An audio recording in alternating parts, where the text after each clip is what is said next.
Chapter 895. Monkey didn't wait for him to finish his sentence. His smiling voice turned cold. "Who are you calling unkind?" "Master Monkey, that's not what I meant." The middle-aged man still wanted to explain. Monkey interrupted him unhurriedly. "The lady you called unkind is the boss of the entire ghost organization." "What?" The middle-aged man was completely dumbfounded. He didn't even know what to say next. Only layers of sweat appeared on his forehead one after another. Monkey continued, "That child is her son, our little boss. I don't think I need to tell you what the ghost organization's principles are, right? If people don't offend me, I won't offend them. If people offend me, I'll eliminate them completely." Inexplicably, this sentence appeared in the middle-aged man's mind. His fingers couldn't help but tremble. Who would have thought that the leader of the famous ghost organization would appear here? This was just an ordinary second-tier city in the mainland. It wasn't even considered a first-tier city. Yet, the mercenary queen, who had been out of action for 3 years, had appeared again. Indeed, he had heard from people in the underworld that the ghost organization had been resurrected and had set their sights on human trafficking in the mainland. However, he had always thought that it was fake news spread by people in the underworld who didn't like Six Brother. This was because the ghost organization had no reason to cross the Atlantic Ocean to get rid of a human trafficking organization that had nothing to do with them. Now, Tomcat finally understood why all the members of the ghost organization were mobilized. It was because one of Six Brothers' underlings had fooled around and abducted a child he shouldn't have. In the beginning, Old Cat wanted to use the attitude of a human to make Hellion way back off.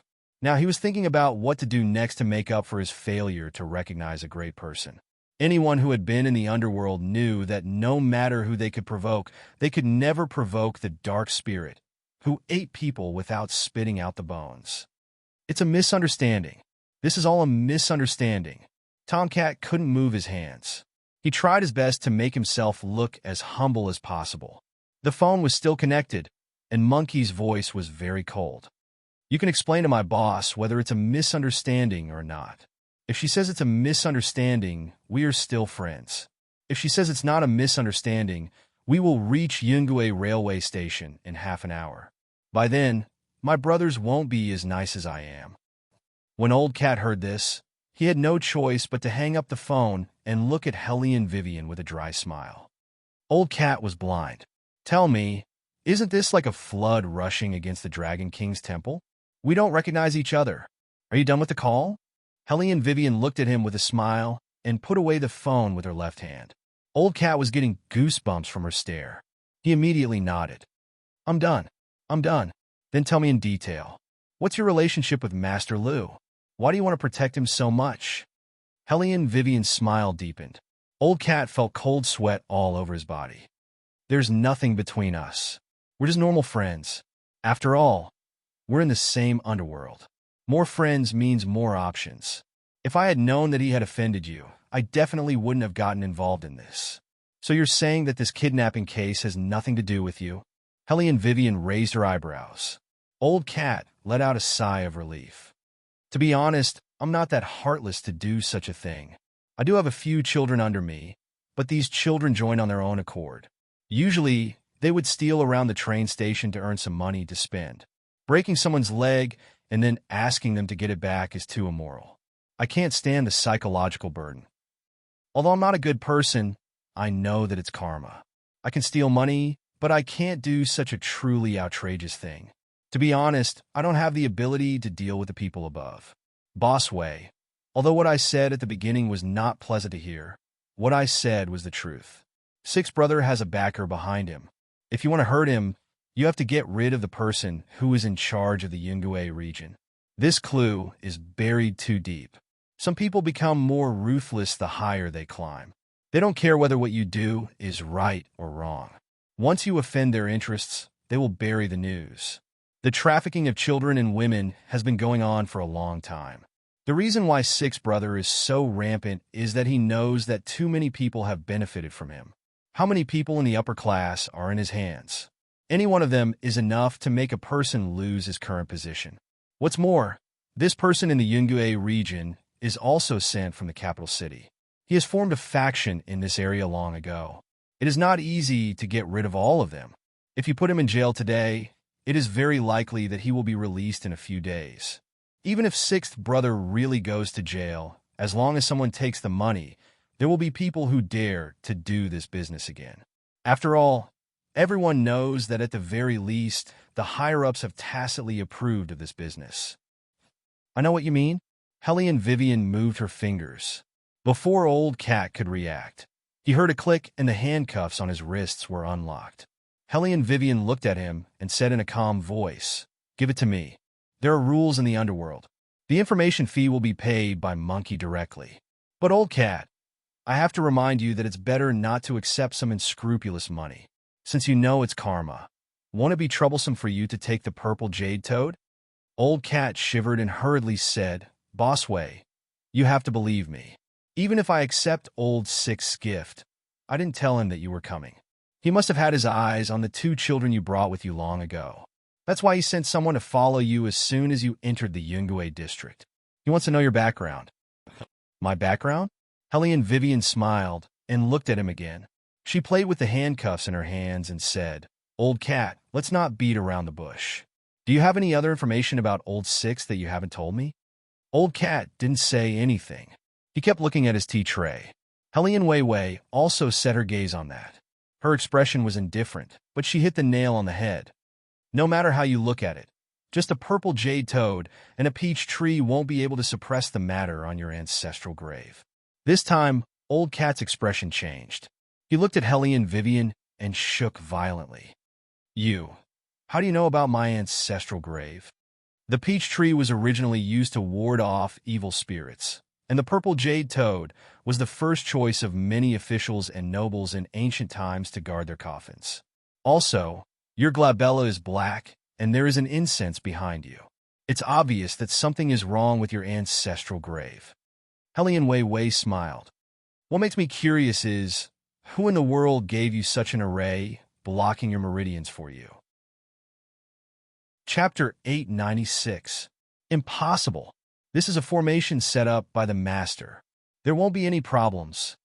Tomcat stood up immediately.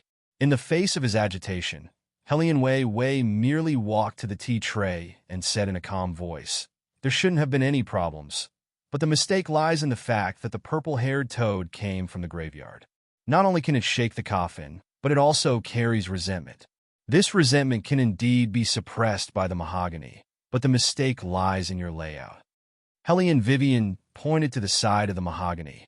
"We Chinese believe in feng shui the most. It has nothing to do with superstition, but it's the luck that comes with it. The formation you set up is a classic coffin suppression formation, but there's a window here. Opposite the window is the train station, and the northwest wind is blowing. Many people know that although the train station is full of yang energy, because of the airflow, it makes people feel restless. It's easy to create resentment here, and this resentment will be blown in through the wind. It's fine if it's only for a short time, but if it's for a long time, you won't even know how you died, let alone your glabella. Opening a window here is equivalent to not closing the coffin. Any kind of dirty thing can gather here, not to mention Tomcat. Are you really just trying to make some money secretly?" Tomcat had already been shocked by Hellion Vivian's professional explanation. Now that he heard Hellion Vivian's last question, he didn't dare hide anything and told her everything. In this day and age, if you asked on the streets what was the most profitable business, 8 out of 10 people would answer, real estate. Of course, with the economy booming, prices soared, and so did property prices. Getting a loan from the bank, giving IOUs to the construction workers, and setting up a sales center to sell pre-sold houses to recoup the cost. As long as the relevant departments were taken care of, the real estate business was a no-brainer. Real estate developers who dared to take risks were all filthy rich. Tomcat had already made a lot of money in this business, but this time, during the construction, it hit a woman who ran out from Old Six's place. Apparently, the woman was looking for her child. It was confirmed that Old Six and his group were notorious human traffickers. Her daughter was locked up in the warehouse by them. The woman had called the police and wanted to wait there. She didn't expect that what she waited for wasn't help, but an accident. Although it was called an accident, Everyone here knew that it wasn't that easy to get into an accident.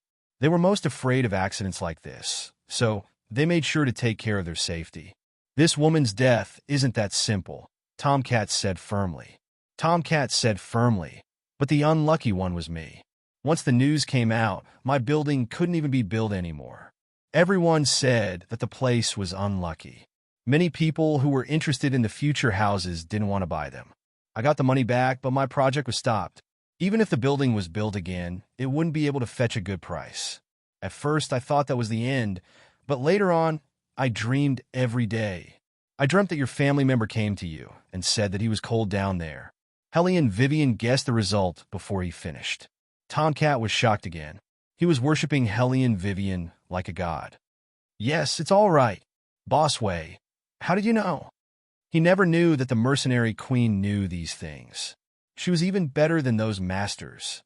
When building a new house, the biggest taboo is to be stained with the aura of death, especially in modern real estate.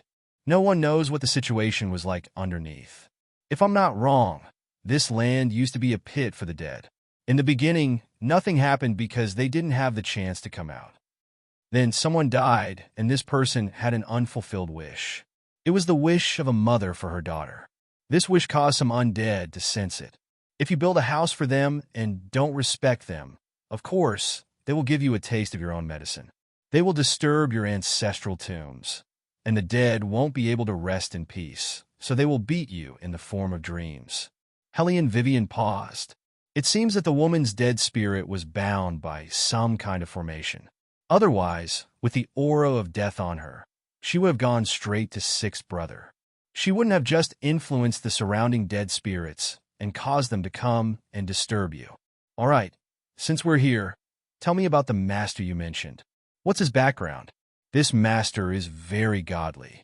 If what Bossway said is true, then she must be the one who helped Sixth Brother get rid of these unclean things. She came to Yinqing more than 2 months ago. Since she came, Sixth Brother has been earning more and more money. His luck has been getting better and better. Even the stocks that Sixth Brother bought have multiplied several times. Old Cat's voice was full of envy. Not everyone can meet this master. She won't accept anyone's business for money. She was the one who approached Sixth Brother. It was said that she wanted to cooperate with Sixth Brother. I was curious, so I asked around. It turned out that she approached Sixth Brother because of his business. Every time he made a deal, she would choose one of the children. No one knew what she wanted to do. Later, with Sixth Brother's recommendation, I finally met this master. She didn't look like the kind of person who would do all kinds of evil. Not only that, she had a natural Buddhist fragrance. She looked very elegant. Her skin was very white, and her hair was black and smooth. She looked like a female teacher. She was very gentle to children, but very cold to others. It seemed that in her eyes, Sixth Brother and I were the most ordinary mortals. A woman? Hellion Vivian's eyes narrowed. Is there anything different about her? Different places? Old Cat thought for a moment. Oh, right. Her clothes are different from ours. It looks like a Kasaya, but it doesn't look like one. Hearing this, an image flashed through Hellion Vivian's mind. A child, a woman, a Kasaya. I think I know who she is. Who is it? Old Cat was very curious about this, too. He felt that this master was very mysterious, as if he didn't eat the food of mortals. Hellion Vivian curled his thin lips. It can't be a person. Old Cat. Hellion Vivian didn't say anything else. Instead, he called Monkey again. His eyes were full of shrewdness. Chapter 897. What's the progress on the talisman I asked you to check? Hellion Vivian tapped her fingers on the wooden table as she looked at the train station outside the window. Are there still no clues? As Monkey located the talisman, he replied, Boss, you're really smart. I've asked all the people in your line of work, masters, accomplished monks, and all of them said that this talisman is really strange. They have never seen such a talisman before. I've hacked many websites, but I can't find any information about this talisman on the internet. Hellion Vivian raised her eyebrows. What about related terms? When searching, related terms will usually appear. What are the related terms for this talisman? The related terms for this talisman are very strange. Things like flying biscuits, curry, and cream chicken. They're all Indian dishes. All right, there's also Nepal. Monkey looked at the road in front of him as he sped up. Hellion Vivian narrowed her eyes. No wonder she came to Yungue district. Boom. Monkey didn't understand what his boss was talking about. Hellion Vivian smiled faintly. Instead of answering, she asked, "Do you know where the real origin of Buddhism is?" Monkey didn't answer, but Tomcat listened by the side and was very excited. "I know this. Wasn't it in Journey to the West?" Back then, Tripitaka and his group crossed the mountains and Yellow River to India to obtain the scriptures. They went to the origin of Buddhism. India is now India. Hearing that, Hellion Vivian glanced at him, but didn't say anything. Chinchin put the last Swarovski diamond into Bailey Shanshia's pocket and turned to Tomcat. Buddhism has been around for more than 3,000 years. It was created by the country of Kapilawai. Western countries generally believe that Buddhism originated from India. In fact, India is also trying to create the image of a holy land of Buddhism. This gives many people the illusion that Buddha was born in India. In fact, the country of Kapilawai isn't in India, but in Nepal.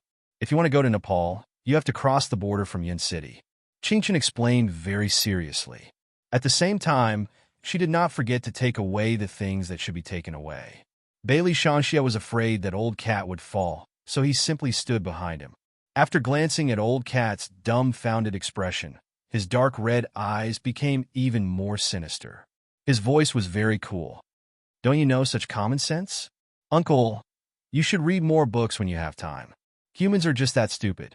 Tomcat. Was his IQ being mocked by two 3-year-old children? Was there a mistake? He likes children. He's from Nepal, an ancient Maharaja city. He has a gentle personality and a quiet appearance. Hellion Vivian's eyes also smiled. "This reminds me of someone." Chinchin tottered over with small steps. "Are you the mother goddess of the devils?" "What are you talking about? What are you talking about?" Tomcat's face turned pale. "Are you talking about Master? She's that mother goddess of the devils?" Bailey Shanxia smiled, and his demonic aura intensified. "Mother goddess of the devils, one of the 20 guardian heavens. She's also known as Empress Hanli. In the ancient Maharaja city, a Buddha was born. They held a celebration, and 500 people attended. On the way, they met a pregnant woman. The woman accompanied them, but unexpectedly, she had a miscarriage midway. The 500 people left her. The woman swore that she would reincarnate in the Maharaja city in her next life and eat all the children in the city. Later on, she fulfilled her oath. After reincarnating in the Maharaja city, she captured the children in the city and ate them. Such a person should come to our demon world. Why did she enter Buddhism and become Xian Guanyin? Hellion Vivian smiled when she heard this. She reached out and rubbed Shanxia's head. Because in the Buddhist story, she didn't hesitate to steal human children and kill them for food in order to raise her own children. Buddha hid the youngest of the 500 children, so she searched everywhere crazily. Buddha said to her, "You have 500 children. If you're so sad to lose one, how would the mothers who lost their only child feel?" Because of this, she was influenced. Later on, she became Xian Guanyin. We can use Buddhism to guide her. As she spoke, she said to the other side of the phone, "Monkey, quickly check the family situation of all the high-ranking officials in Yungue district. I want it now." Okay. Monkey was wearing a Bluetooth earpiece. He parked the car by the roadside after a turn. He turned on the mechanical computer on the passenger seat and plugged one of the wires into the car's navigation system. He cracked the WIF password in the vicinity in a few seconds. He then connected to the internet and began searching. Soon he found the information he wanted.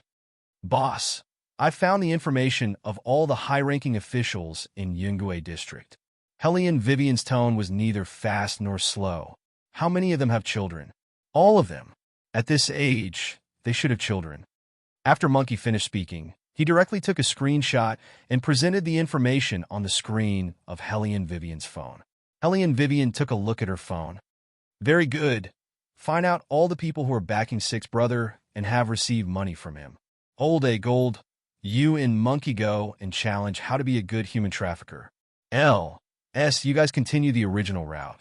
After 20 minutes, we'll gather at the train station and go in together. Bring your weapons, especially L. You have too many copper coins hanging on your boots and pants. You'll be checked sooner or later. The mainland is better in this aspect than other regions, so don't underestimate the security system here, understand? At most, we'll just say that it's a performance art. Cosplay is not mainstream.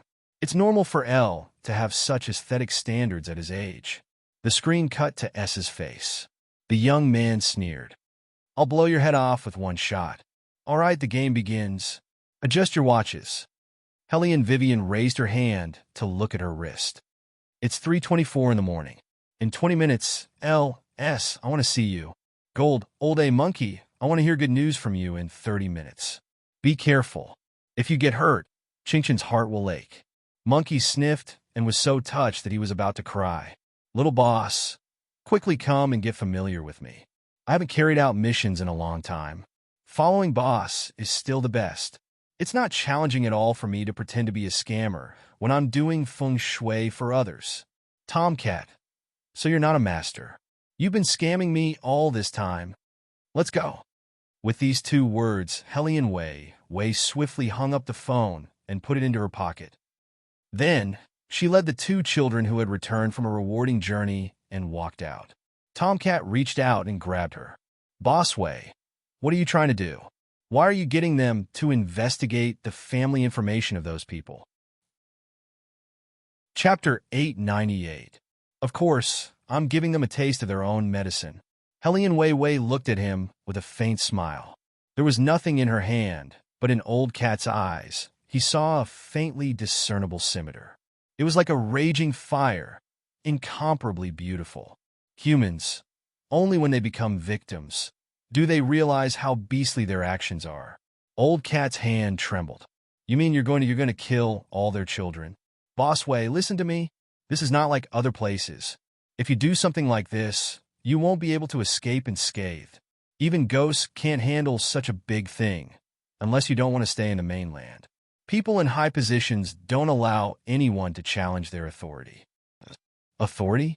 Hellion Vivian's thin lips curved into a cold smile.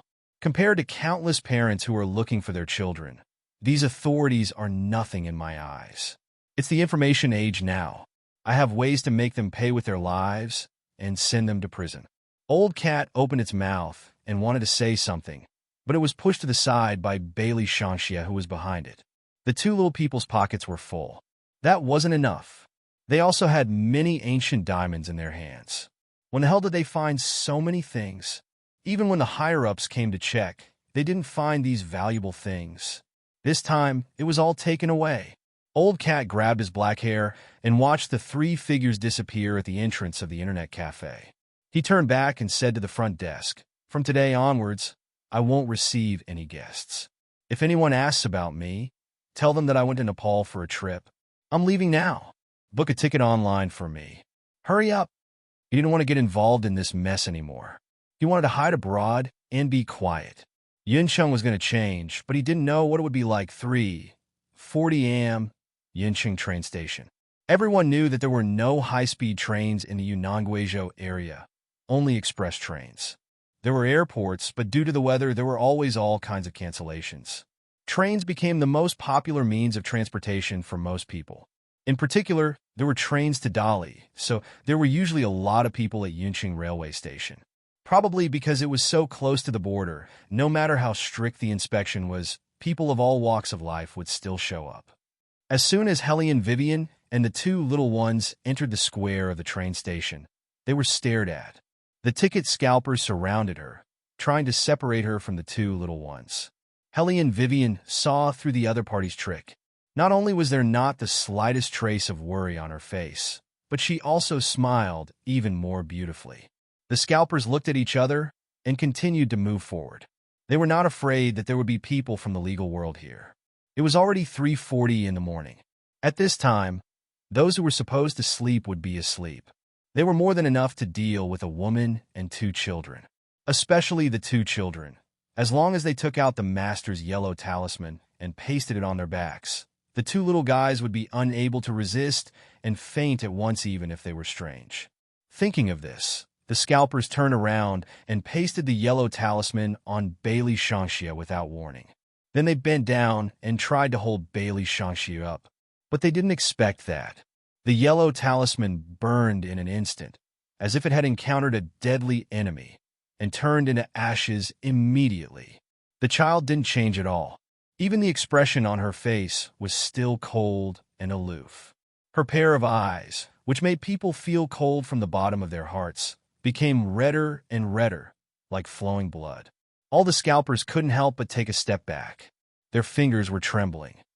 They simply changed their target and wanted to stick the yellow talisman on Qingshan. However, no one gave him the chance. Qingshan didn't wait for him to make a move. She kicked him fiercely in the waist. Taking advantage of the fact that the man was bending slightly, she used her right hand to push the man's knee with the edge of her palm. The force surged upwards, and the man felt a wave of dizziness in his head. His knees gave way, and he sat on the ground.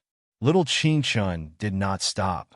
His outstretched hand had already grabbed the wrist of the thin man behind him. His 5 fingers pressed down on the numb nerves, and the man immediately knelt on the ground. She was just a little girl, but she was already using the strength of a black belt in Taekwondo. The other side was even more dangerous. Only a bang was heard. The 2 people surrounding Bailey Shangxia were sent flying. One was foaming at the mouth, and the other was bleeding from the head. It was obvious that they couldn't get up. However, as a demon, Bailey Shangxia didn't have any intention of stopping. He stepped on the stomach of the big man, who was trying to get up. Then he used his free hand to roll up Qingshan's long sleeves. The scalpers who were beaten to the ground. Even if you want to beat someone up, you can't beat them up so arrogantly. Bailey Shangxia couldn't be bothered to talk to them. If he was unhappy, he planned to eat everyone's souls. Helly and Vivian reached out to stop him. If too many people die at once, it will attract attention.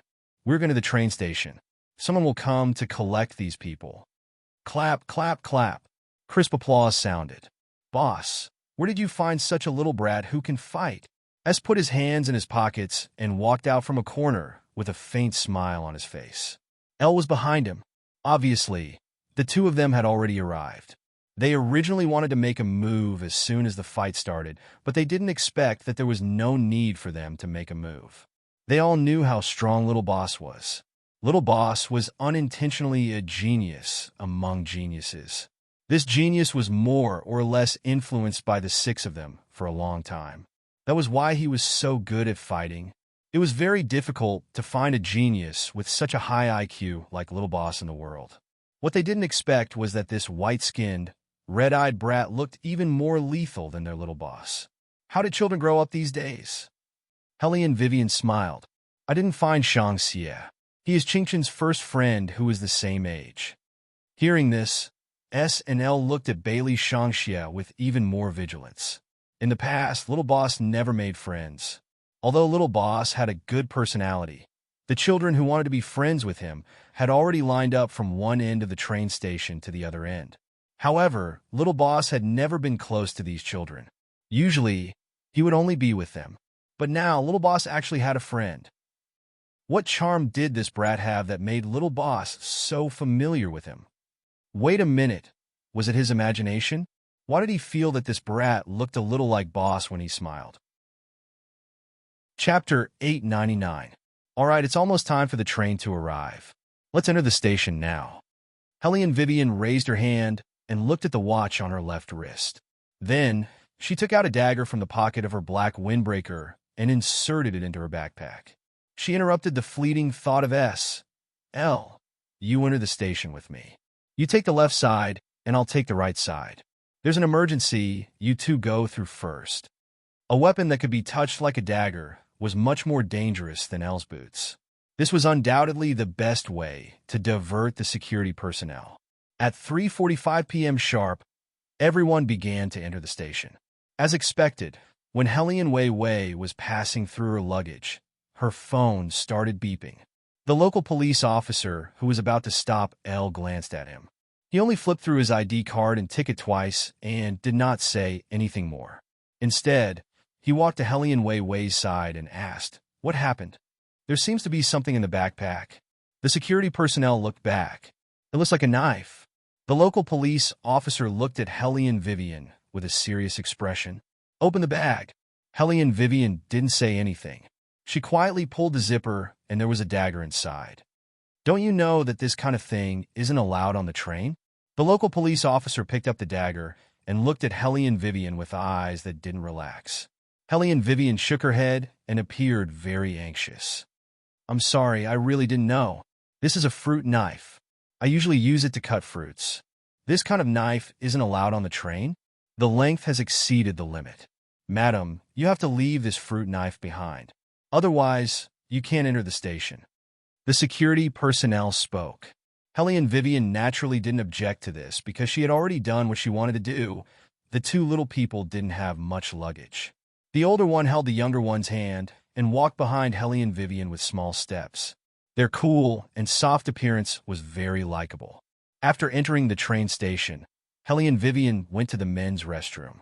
She looked around and grabbed the sign that said, "Cleaning is in progress," and placed it at the door. The two little ones were in charge of keeping watch. Those who came to the toilet were pointed in another direction by them. In the bathroom, the three of them looked at each other. El was not long-winded. He bent down and took off half of the parts on his boots. With a few clicks, the parts in his hands were assembled into a small, silenced pistol. Hellion Vivian's fingers were also moving. It was obvious that all the accessories on El's clothes had many uses. For example, his belt would become a long pipe after being straightened, and the clanging thing hanging around his neck was not an ordinary metal necklace, but a real sniper bullet. Among the three of them, S was in charge of the inspection while the other two were in charge of the assembly. A cracking sound was heard. Hellion Vivian and El tilted their heads at the same time. They held the guns in their right hands and began to calibrate the shooting point. It seems like the shooting distance has shortened. We don't need a long shooting distance on the train. Don't forget, we still have a sniper gun. The legendary sniper gun was being used as a seat by the two little ones. Chin stretched out her small hand and patted it. She tilted her small head. After hearing the sound, she patted it again. What a valuable little stool. Bailey Shangxia had played with all the weapons of human beings since he came to modern times. Of course, he knew that the thing they were sitting on was not so simple. However, sitting at the door of the restroom, it was easy to be regarded as a beggar child. They had been thrown coins by 6 people, which was an experience he had never had as a member of a noble race. Chin was also looking at the coins thrown down. She found that every time she patted the little stool she was sitting on, a coin would be thrown over. The K-11 train from Yunqing to northern Tibet is now checking tickets. The ticket gate is Gate 13. Yunqing 2. At the moment when the announcement sounded, Hellion Vivian and El pushed the door open and walked out on time. Their backpacks were obviously heavier. However, checking tickets was different from entering the railway station. Checking tickets did not require checking luggage. They only needed to provide their ID cards and tickets. Hellion Vivian and S looked at each other and entered the carriage with a backpack respectively. They were not in the same carriage. Instead, they locked their eyes on the dining carriage which had been contracted by others. Of course, there were people following them along the way. These people did not know what happened in the restroom. However, since they saw the fate of the scalpers, these people, as accomplices, thoroughly understood the strength of the other party. The two little ones were the most difficult to deal with. The other 3 people were just a little bit skilled. It should not be difficult to deal with them. After confirming this, they put down their luggage as soon as the train started. Their eyes did not leave Hellion Vivian for even a moment. Of course, Hellion Wei Wei was aware of the unusual atmosphere around her. She did not have time to waste on these small fries. Inside the carriage, there were train attendants pushing carts selling snacks and drinks. The smell of instant noodles permeated the air. Ordinary people would not notice that there was something wrong with the train. More than 50 steps forward, they would reach the junction of the carriages. In order to teach them a lesson, these people would definitely block both sides of the road to prevent the attendants from discovering them. However, there was one thing that Lao Lu would definitely not choose to do: the human trafficking business on the train, just because of the convenient transportation. Once something went wrong here, all the people on the train would become his hostages. It seemed that they had to clean up from the beginning to the end. S, you are responsible for the carriages 1 to 10. L, we will solve the carriages 30 to 10. Finally, we will meet in the dining carriage. Hellion Vivian pressed the earphones and said in a low voice, By the way, check whether there are bombs in these carriages. Bombs? Chinchin reached out and tugged at the corner of Hellion Vivian's clothes. I will do it. Hellion Vivian knew that her son had an amazing talent in this area. Without wasting any time, she directly tied the minesweeper to his wrist. You know how to use it. Don't steal the chocolate. Okay. Chinchin always looked like a little prince. Wearing the bracelet, he was led away by Bailey Shangxia. This time, no one dared to disturb them. After the people of the human trafficking group were taught a lesson, they all hid in their seats and did not dare to make a sound. They were afraid that they would be killed inexplicably. These two children were too strange. It was no different from seeing a ghost. Another minute passed. When they saw Hellion Vivian and Elle walking towards them, they stood up one by one and followed behind them, pretending that nothing had happened. When they reached the hot water station, another group of people rushed out and surrounded Hellion Vivian and Elle. Chapter 900. Each of these people was holding a small folding stool that could be bought everywhere in the train station. It was 10 yuan each, which was very cheap. Obviously, they couldn't bring guns on the train, so now they were using the folding stool as a weapon. The front and back of the pantry had been blocked. Even if they fought, their faces would be covered with blood, and the other party would only be punished for ordinary fighting. In Yuncheng, this kind of thing was very normal, and no one would investigate deeply. That was why Lao Lu's men were so unscrupulous. However, their mistake was that the people they met were her and Elle. Hellion Vivian curled her lips and smiled. While the other party was about to hit her, she bent over and hit the person's chin with the gun in her hand. There was a bang. Two of the people in the front row fell down at once. Everyone's face turned pale because of the pain. The people in the back row still wanted to move, but Hellion Vivian raised her hand and pointed the gun directly at their heads. If I were you, I would keep absolutely quiet from now on.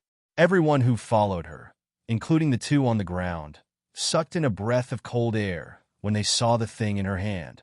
The sweat on their foreheads kept pouring out, and they looked at Hellion Vivian as if they were looking at a monster.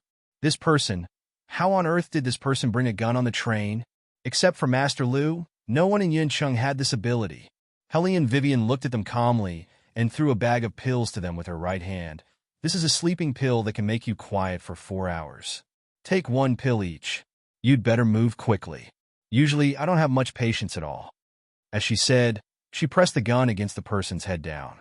The man shuddered and swallowed the pill in his hand. When the others saw this, they didn't dare to delay and swallowed the pill with pain in the corner of their mouth. In less than 10 seconds, the 7 human traffickers all tilted their necks and fell asleep on both sides of the pantry. At this time, Elle, who was standing opposite to Hellion Vivian, suddenly said, "Boss, there is a policeman behind you. He seems to have found something strange here and is coming over. He is 15 steps away from us." "Dismantle the gun," Hellion Vivian ordered. Elle immediately lowered his head, and a few rapid cracking sounds were heard. The policeman walked over quickly and directly put his hand on Hellion Vivian's shoulder. "Miss, please hand over the thing in your hand." Hellion Vivian looked up at Elle, then turned around and spread her hands with a smile. There was only a small steel pipe and a few rivets on it. The policeman frowned. "What's this?" "Children like to play with toys." Hellion Weiwei was very calm. "My son likes to do handicrafts very much. However, unlike other children, the iron handicrafts made by other children were Iron Man robots, while the iron handicrafts made by Chinchin were K-47 sniper rifles." The policeman stretched out his hand and used his baton to poke the small steel pipe in Hellion Vivian's palm. When he found that there was no problem, he said, "Go back to your seats and take care of your belongings. Don't gather in the pantry." "Okay," Hellion Vivian responded with a smile. She took a step back with her long legs and blocked a human trafficker who was sleeping behind her. The rest of the people were sitting on the ground in a sleeping posture. The policeman didn't suspect much. After all, there were no seats at this time. It was normal for people to sleep in this place. Looking at the back of the policeman, Hellion Vivian pulled the person beside her over and pulled him to the side. She pulled out the earpiece on his ear and turned it off. Only the earpiece was left on her ear. Elle and Hellion Vivian were very fast. This made all the human traffickers who thought that they were easy to deal with regret. Even old Sixth himself didn't know that the people he had arranged in the carriage were being silently swept away. Unlike the other dining carriages, the decoration of this carriage was undoubtedly very luxurious. The floor was covered with a carpet that was very soft to step on. There was only a long wooden table in the middle of the dining room. Old Six sat on the chair next to the wooden table. He looked at the subordinate who came to report with a fierce gaze. Trash. All of you are trash. There were only 3 of them. You couldn't stop them. You even let them get on the train. Sixth master, it's not that we want to shirk our responsibility, but it's really because those 2 brats are too strange. The man said with a trembling voice. The yellow talisman pasted on them didn't have any effect at all. One of the children is very scary. Even his eyes are red. Red eyes? When the woman who was teaching the little boy to write heard this, she suddenly raised her head. Her long hair brushed past her waist. You mean that child's eyes are red? Yes, blood red. It's like the color of a rose when it blooms at its brightest. The man still felt a lingering fear when he thought about it. Old Six seemed to have noticed something. Master, do you know the origin of this brat? Blood red eyes. He's either a vampire or a demon. The woman's voice was very calm. It doesn't matter. There are no purebred demons now. It's not that difficult to deal with small demons. What's going on with you? How did you provoke him? The man trembled and didn't dare to look at old Six. I forget it. There's no point in asking this now. The woman stood up. Since it's just a little demon, and one raised by an exorcist, it won't be very aggressive. Go and take out all my yellow talismans. I have a way to deal with them.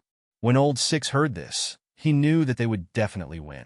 He was the only one who knew the woman's true identity. The devil's mother goddess was a protector who was enlightened by the Buddha. A real Buddha, who in this world could defeat the gods and Buddhas. Old Six beamed with joy and said to his subordinates, "Don't worry about them. They're just a few small fries who just debuted. With the master in charge, their lives will end here. Everything will proceed according to the original plan. Go to the soft sleeper and bring the goods here one by one. Let the master take a look at them first. If the master is satisfied with them, keep them. If he is not satisfied with them, sell them immediately. There are 6 big buyers. Invite all of them here later." Yes. The man's mood also relaxed. He strolled to the soft sleeper and opened the doors of the buyers one by one. Distinguished guests, the wonderful program that General Manager Six has prepared for you is about to begin. In a high-roofed villa in Yun City. The butler in a tuxedo respectfully opened the cabin door of the plane. He lowered his head and said to the person walking from afar, "Master." Chapter 901. The strong airflow formed by the propeller blew Beligaju's pure silver hair.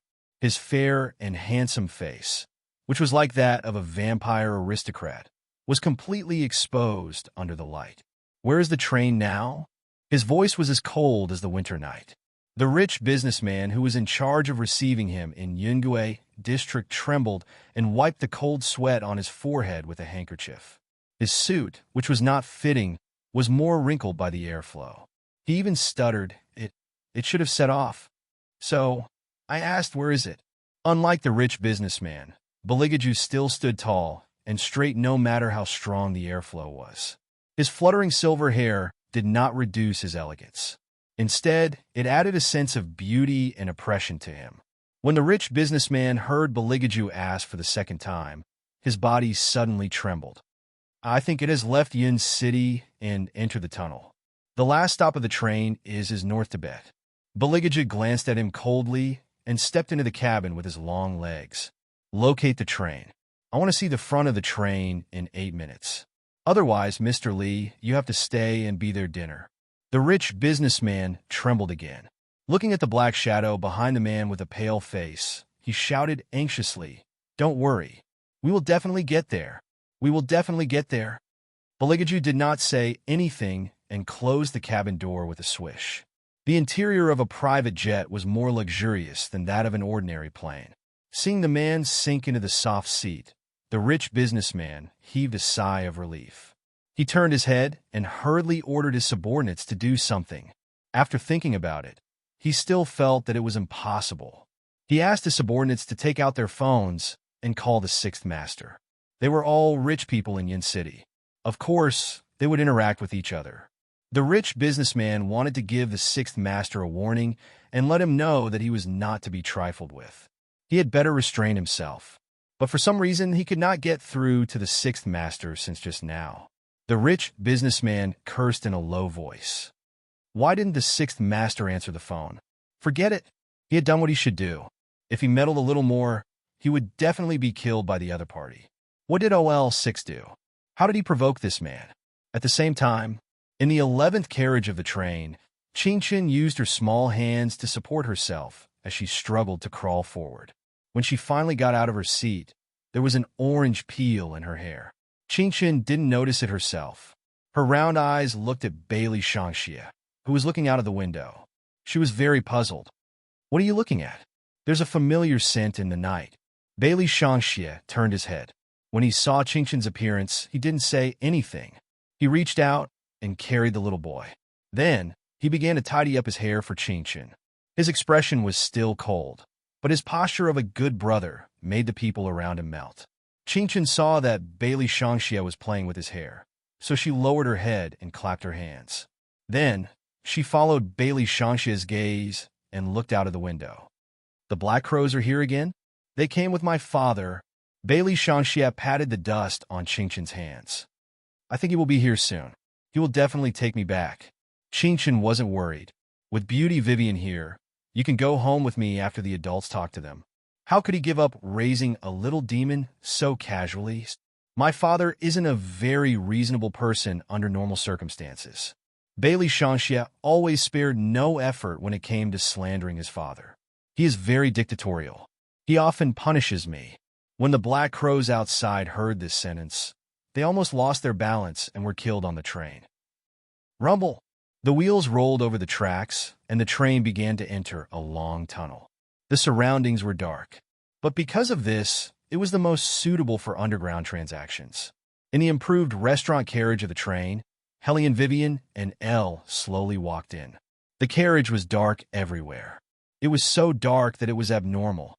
Helly Wei Wei furrowed her brows and subconsciously reached out to stop Elle. The Bluetooth earpiece in her ear could no longer make any noise, and the surroundings were very quiet. It was as if they didn't enter a carriage, but a long square box. If an ordinary person encountered such a situation, they would definitely panic. But Helly Vivian was still very calm. Elle just looked sideways and clenched the gun in his hand. Pa! All the lights were turned on at once. They shone on the two people's faces. It was very dazzling. Look at these little white mice who came from who knows where. Louis held the cigar in his mouth and laughed at the people behind him. Everyone, unlike previous years, we have a little more entertainment program this year. The content of the program is to kill these little white mice who don't know the difference between life and death. We will let them know what happens to those who want to cut off our path to wealth. With that said, Louis raised the gun in his hand and pointed it at Helly Vivian's head. Where should we start? Old Lou, it's a pity to kill such a beautiful woman. Why don't you sell her to me? I'll train her later.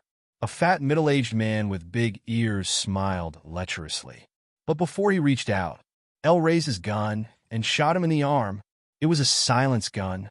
There was only a muffled sound when it was shot, but its power was no worse than any pistol. The middle-aged man immediately felt a heart-wrenching pain. He hugged his arm and almost fainted from the pain. The other people's faces suddenly changed. All of them wanted to take 2 steps back. They didn't expect that the other party had the ability to bring a gun on the train. Not only did these rich businessmen not expect it, but even Lu Yi, the tyrant of Yun City, narrowed his eyes. His eyes were full of vigilance when he looked at Elle. It was not for anything else, but because Elle pointed the muzzle at Lu Ye's head in the next second after he fired the gun. No matter who it was, in the face of such a life-or-death situation, they would feel nervous. However, Helly Vivian put one hand in her pocket and pointed the gun at a rich businessman with the other hand. She smiled faintly, as if the gun on her head didn't exist at all. Now it's 2 against 1. No matter how you look at it, our side is the popular one. Old Lou didn't expect that she would say such a thing. The woman in front of him was at most 26 years old, but she was calmer than him. Unconsciously, a thin layer of oily sweat appeared on his forehead. However, soon he smiled with a faint sense of pride. Do you think you can survive because you have one more gun than me? Little girl, you are really naive. Chapter 902. Really? Hellion Vivian clasped her fingers and said calmly, Sixth Master, do you think I won't shoot you? Do you want to have a try? What? The muscles on Lao Lu's face twitched, and his eyes were frighteningly dark. Since he became the tyrant of Yunxing, no one dared to threaten him like this. The rich businessman who was pointed at by Hellion Vivian didn't even dare to move his hand. He growled in a low voice, Sixth Master, ask her what she wants. Hurry up and say yes. The rest didn't want to get into trouble. Sixth Master, we are here to talk business. Don't make it too big. The right thing to do is to find a way to solve it. After all, we are on a train. Guys, don't you trust me? Lao Lu glanced at them and raised a remote control. Little girl, do you know what this is? It's a bomb starter. The child you brought with you should still be in the other carriages, right? Apart from the dining room carriage, the rest of the carriages are all safe for me to control. If I kill the person in the carriage first, the person in that carriage will not survive. Of course, the life and death of those dirty migrant workers have nothing to do with you. But what about the two kids beside you? I have always been open-minded. If you put down the gun now, I could consider letting the two kids live. Little girl, now we are two against a carriage of people. You can try to shoot and see which side will suffer more losses. Hellion Vivian didn't say anything. Lao Lu obviously showed a sinister smile on his face. You want to fight with me? Why don't you decide who's in charge in Yun City? Someone take away all the guns in their hands. I will kill whoever dares to come forward. Compared to Six Brothers' provocation, Hellion Wei Wei's tone sounded like she was stating a fact. However, it was precisely because of her tone that no one dared to take a step forward. Six Brothers sneered, Good, very good.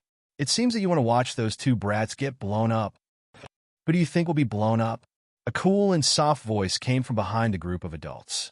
Qingchen had a cold expression on her face as she walked forward shakily.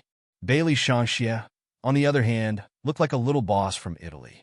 His blood-red eyes made his face look dangerous. Hellion Qingchen raised the ball of string in her hand. If you're talking about these toys, I've already taken them apart. After that, he lowered his head and muttered, Next time when you design a bomb, make it more complicated. Even a 3-year-old child can play with such a bomb. In the blink of an eye, Sixth Brother's face had turned green. He clenched his left hand tightly, not because of anything else, but because of the child's tone. He was very indifferent, as if he was not even comparable to a 3-year-old child. What was even more unacceptable to him was that he didn't believe that the bombs he had planted could all be defused by a little brat in such a short time.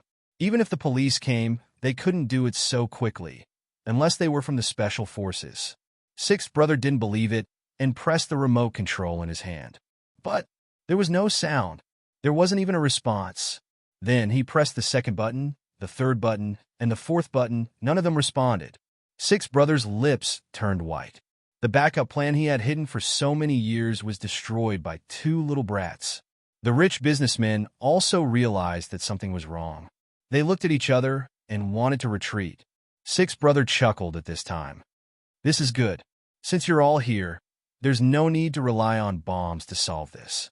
Demons exorcists. Even if you're evil spirits that crawled out of hell, I, Sixth Brother, can still ask someone to destroy your souls.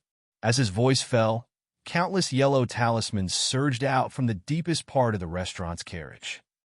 The yellow talismans seemed to be pulled by something and were respectively stuck to the four corners of the carriage, surrounding Hellion Vivian and Bailey Shangxie in the center. Then, an inch-long wooden puppet appeared in the thick black fog. The puppet was placed on the ground, its head turning back and forth as if there was a spirit in it. A slender figure walked out from the depths of the carriage. He wore a kasaya, and his face was cold and indifferent. He looked at Hellion Vivian, glanced at Bailey Shangxie, and finally fixed his eyes on Hellion Qingchen. Suddenly, his eyes lit up and he stretched out his hand as if he wanted to touch Qingchen's face. It's been too long. It's really been too long since I met such a talented child. Little brat, come with me and be my son. I can give you whatever you want.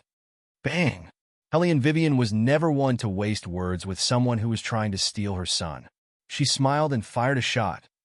Jill paused.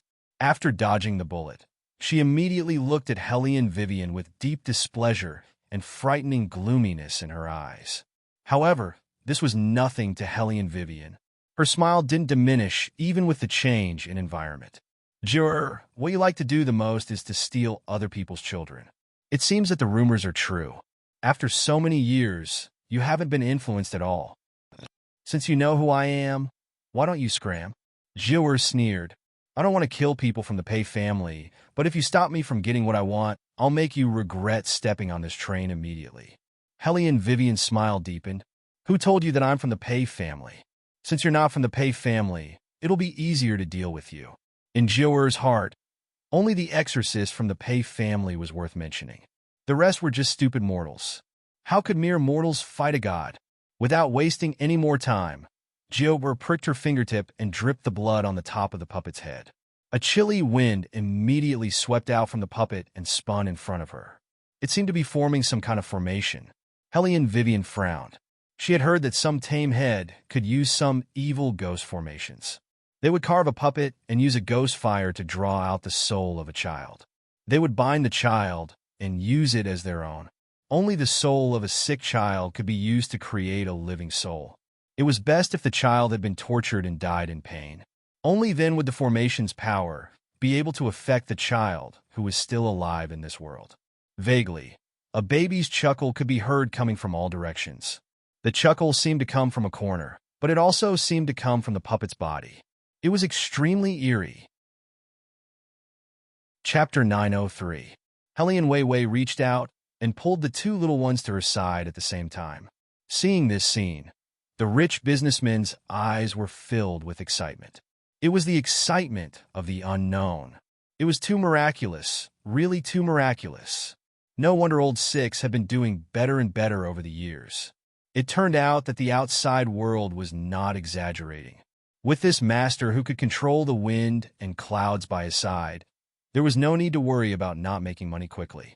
The rich businessmen looked at each other and gave Old Six a thumbs up. Old Six still had a cigar in his mouth, and his face was full of pride. Just wait. In a while, this reckless rookie will know what regret is. She's just an ordinary criminal police officer who learned some Taoist techniques, and she dares to fight with me? She's tired of living. At this time, Old Six was sure that Hellion Vivian and the others would definitely die, because no one could escape the array set up by the master himself. This was different from using yellow talismans to deal with people. This was a real battle. Ninth Ghost Mother looked at Xingqian as if she was her only target. Black fog rose up around them. It was different from the fragrance when the demon came out. Instead, the black fog had a dirty, bloody color to it. Following that, a ghostly figure leaped out of the puppet. It was a child less than 4 years old. Wearing a white mourning robe, its face was pale, and its scarlet tongue hung by its lips. It did not have the cuteness of a child at all. Instead, it was fierce and sinister, with an eerie, ghostly aura. The light from the train penetrated its small body. After a moment of stalemate, the child immediately giggled, as if it had smelled something delicious. Its eyes suddenly shrank to the size of a needle, and it turned its head to pounce on Bailey Shangxie and Hellion Xingqian. Hellion Vivian was faster than it. She dodged and bent her fingers, blocking in front of it. Without any array, she did not even open her mouth. She just smiled and showed the scimitar in her hand.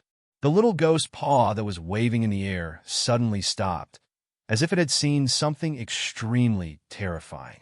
The little ghost let out a shrill scream, turned around, and tried to escape, but before it could, Hellion Vivian raised her knife. The Phoenix Bone Blade could slay all demons and devils in the world, not to mention a little ghost that was similar to a resentful baby.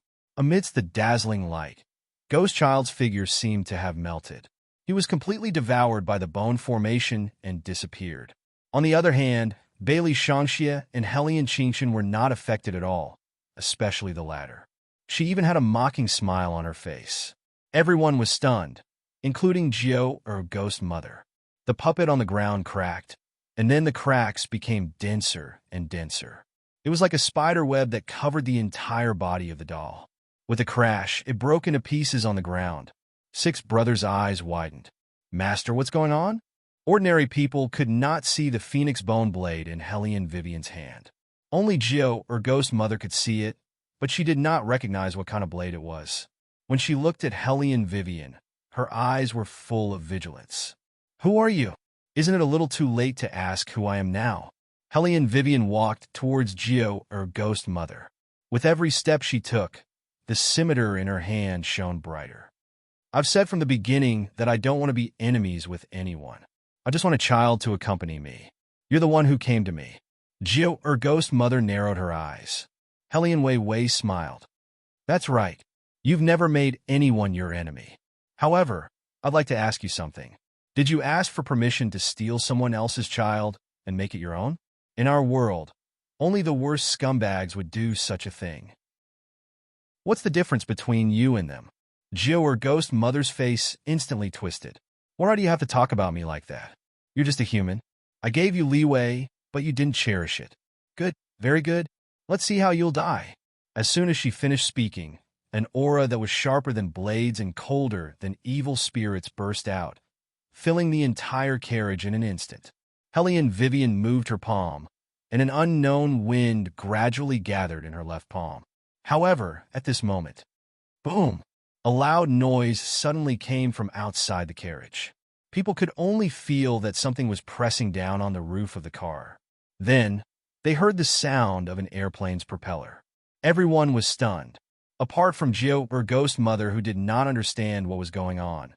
Even Hellion Vivian turned her head. She did not ask anyone to come to the train.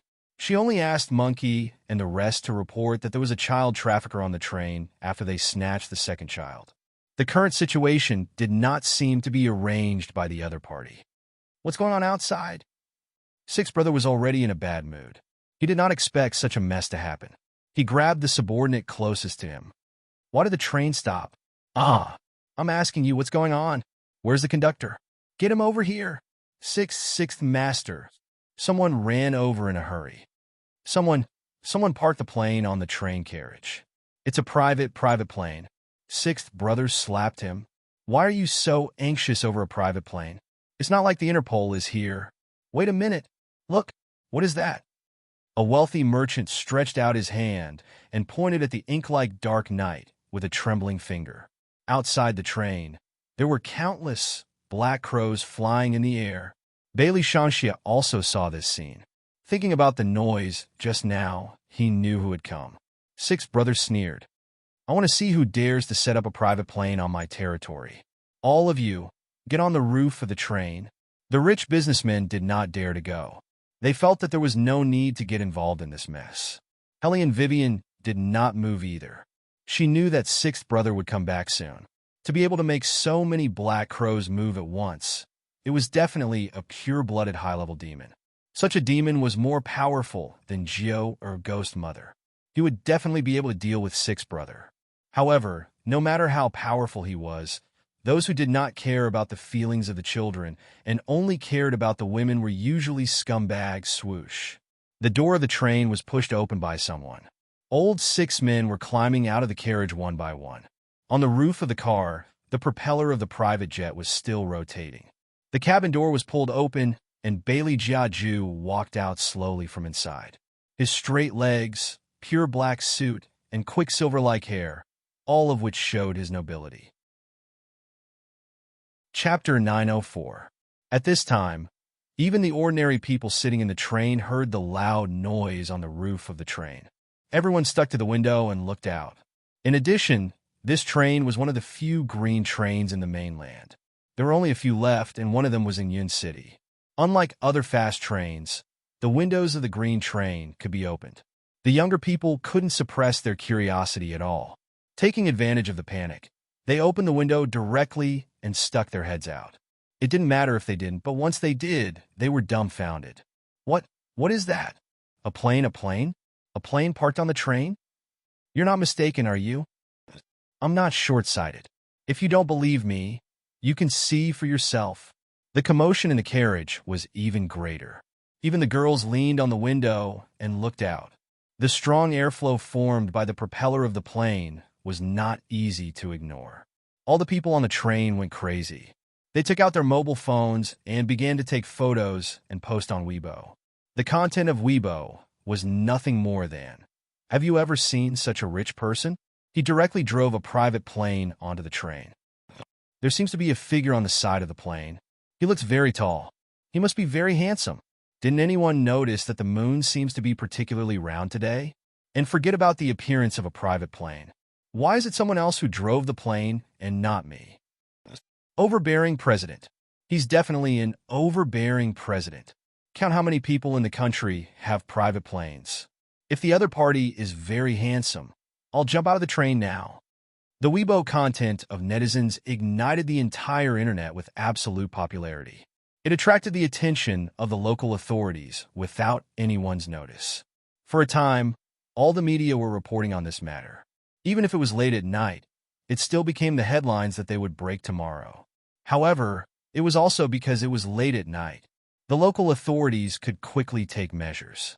Before more people saw the news, they directly blocked the words "private plane parked on the roof of the train." They also gave an official explanation that the private plane was forced to land because it ran out of fuel in the air. They also very considerately attached a picture, hoping that people would not spread false rumors. All the Weibo posts that the people on the train had posted were all blocked for various reasons. After controlling the public opinion, the person in charge of the network immediately dialed the number of a superior in Yun City.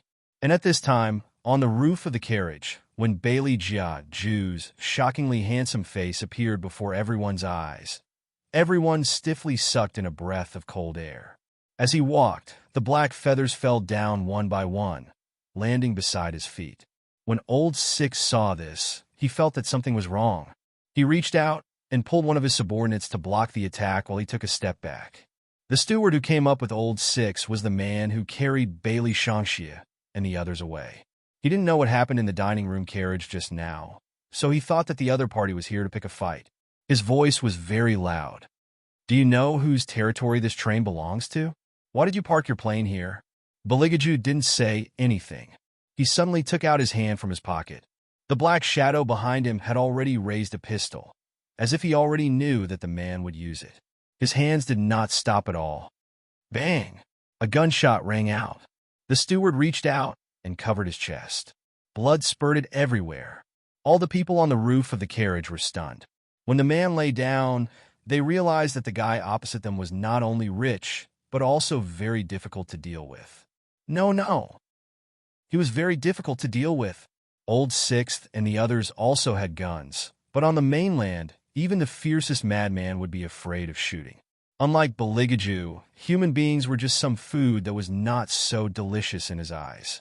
When he shot, he was even more casual. He elegantly fiddled with the gun in his hand and pointed the muzzle at a slightly strong man. Only then did the people realize that the targets he shot were all locked at the entrance of the carriage. In other words, he would take the life of anyone who stood in his way. They had imagined that the other party would beg for mercy with soft words, and there was no excitement in his voice. Because after he fired the gun, all the bullets were accurately held in the palm of the man's hand. Then, all the bullets were released. Bang! Bang! Bang! Bang! They fired a few bullets, and the number of people lying next to them increased. The human trafficker who abducted Bailey Shangxia and the others lay on the ground. Blood kept bubbling out of his mouth. When his consciousness began to fade, he heard someone say, "Master, the position of the little master has been determined. He is in the 10th carriage." Suddenly, the man smiled. His smile was very presumptuous, revealing a demonic chill that made people shudder. "You guys stay and be responsible for cleaning up. You can eat whatever you want." At that moment, the people on the roof of the carriage noticed the black fog behind the man. Pairs of blood-red eyes were hidden in the night, as if they could devour everything. The human trafficker looked at the behemoth that was getting closer and closer to him. He wanted to scream, but found that his throat could no longer make a sound. Only blood kept flowing out, That stinging feeling of being chewed up made him regret abducting those two little boys out of all the people he could have abducted. He turned around and looked at the entrance of the carriage, only to find that their boss had long disappeared. Fear invaded all his cells like a tide. He struggled to crawl back, but could not escape the fate of being eaten. The night surged with the smell of blood. Just as Hellion Vivian expected, OL-6 had just poked his head out, but he quickly retreated back into the carriage. His expression was extremely ugly, as if there was a scourge on the roof of the carriage. Even his hands were trembling. Without thinking, he grabbed the corner of Ninth Ghost Mother's clothes. "Master, there is a monster outside." "No, it is not a monster. It is a group of monsters." "Calm down." Ninth Ghost Mother also realized that something was wrong. But no matter how powerful the demons were, they were no match for her. Hearing Ninth Ghost Mother's voice, OL-6 only remembered the surrounding people and the rich merchants. He did not speak, but his eyes were more alert than ever. He pulled his gun and stared at the entrance of the carriage, waiting for someone to appear so that he could shoot immediately. He must be scared by my father. When Bailey Shangxia spoke, there was a unique mockery in his voice. "My father is indeed not handsome. Hellion Weiwei. Scumbag. Not only is he not handsome, he's hopeless. He's here." Bailey Shangxia looked at the entrance of the carriage and narrowed his eyes. The cold, thin, and tall figure in the night walked over step by step as the demon chanted. Chapter 905. Bang! OL-6 pulled the trigger without hesitation. One shot wasn't enough, so he fired 3 shots in a row. The rich merchants were completely dumbfounded by the scene in front of them. It wasn't because of OL-6's 3 shots. It was because of the man in front of them. Their fingers were trembling, and their eyes widened as they watched in disbelief as the man held the bullets in his hand, and then crushed them bit by bit. The lights in the car suddenly lit up, and it was so blinding that it hurt their eyes.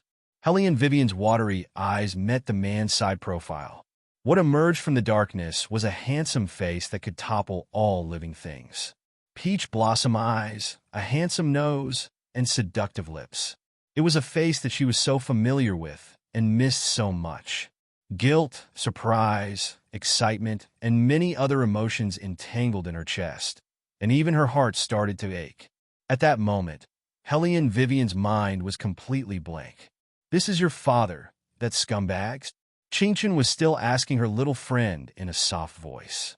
Bailey Shangxia was very cool. "Yes, Hellion Vivian.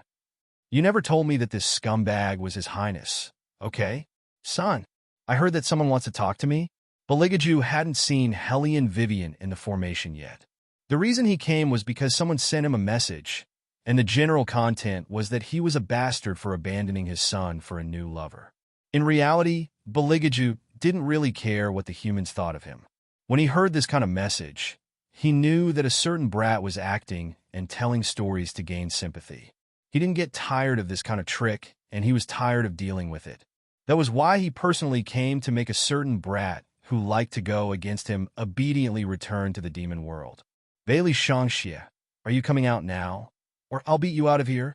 Beligaju's tone was very casual, and there was a unique coldness in his voice.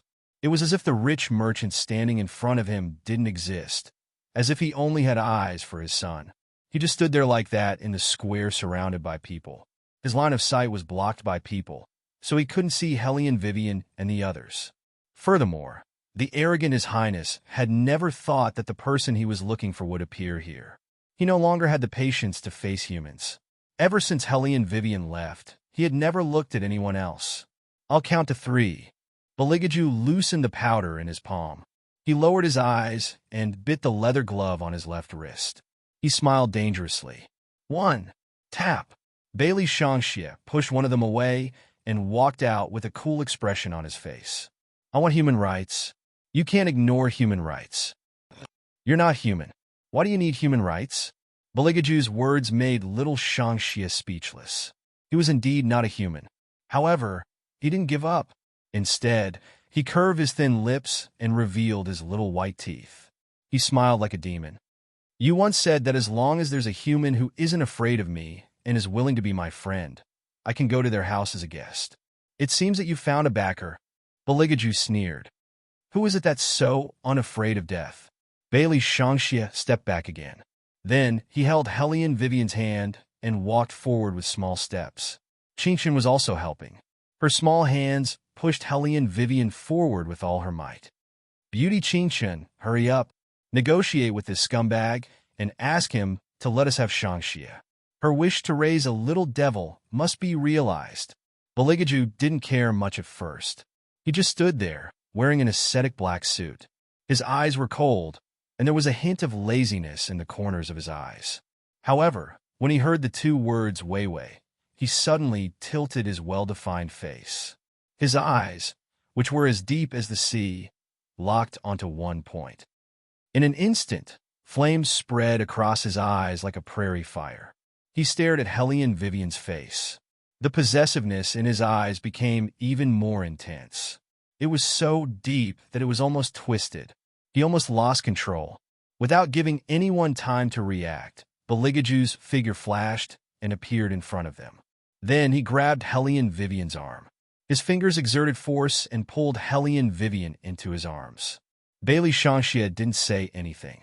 Hellion Vivian had just said the word I. Beligaju's kiss had already landed.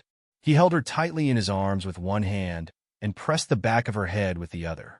Just like that, under the watchful eyes of everyone, he kissed Hellion Vivian's lips fiercely. The two little ones who were still standing at the side were stunned. Hellion Qingshan glanced at Bailey Shangxia. It was as if she was asking, "Does your father often do this? Does he kiss anyone he sees?" Bailey Shangxia frowned coolly. He knew his father very well. For the past 3 years, any woman who tried to get close to him usually didn't have a good ending. But now, he actually took the initiative to kiss a woman. Unless Bailey Shangxia was stunned. His demonic eyes were slightly opened. That usually cool little face had lost its evil look. He stared blankly at Hellion Vivian and Beligaju. He didn't know how to react at all.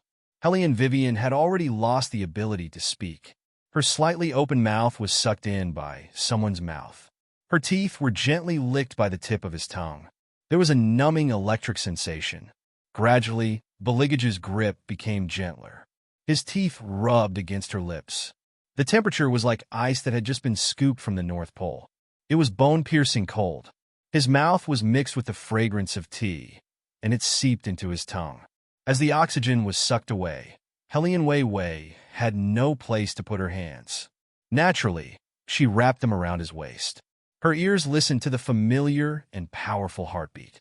The corners of her mouth curved into a big arc as she arrogantly kissed him back. Beligaju paused. He lowered his head and looked at Hellion Vivian for a while. He suddenly smiled and moved his arms. In an even more possessive and powerful manner, he held her firmly in his arms. Bailey Shangxia's thoughts were scattered. The expression on his face wasn't that dazed anymore, but it was a little strange, especially when he saw Qingshan beside him. That strange expression became even stronger. Qingshan didn't know what the other party was thinking. Just as her small eyebrows raised, Bailey Shangxia picked her up and patted her head. Qingshan covered her head with her two small hands. She looked at Bailey Shangxia in confusion. "What's wrong? Let's run away from home together." Bailey Shangxia said seriously. "If we're late, there's a high possibility of domestic violence. Imperial Father likes to hit people, especially when I slandered him in front of Imperial Mother. He'll definitely take revenge." Qingshan. Chapter 906. Fire Qilin, who came in behind Beligaju, naturally saw this scene. He didn't dare to imagine that the princess would appear here. They came here to find the little master. Who would have thought that there would be such an additional surprise? He found her. Fire Qilin and Azure Dragon no longer had to worry that the master would become more and more ruthless, or even start a massacre. How did the princess get together with the little master? And who was the little person in the little master's arms? Fire Qilin had a lot of questions to ask, but it was not a good place to ask. Qingshan, who was in the arms, stretched out her little hand and pulled Bailey Shangxia's ear. "Didn't you say that your father has been looking for your mother?" Bailey Shangshia's voice was a little vague. She is my mother. Qingshan, question mark. Your mother is my mother. Bailey Shangxia turned his face away silently. Qingshan's eyes widened. We are brothers? You are my younger brother. Bailey Shangxia touched Qingshan's head again. His voice was very cool, and he looked very like an older brother. After a long time, Qingshan asked calmly, So the scumbag you were talking about is my father? That's right.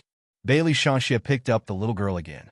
He was not very tall, and he always liked to walk with Qingshan in his arms.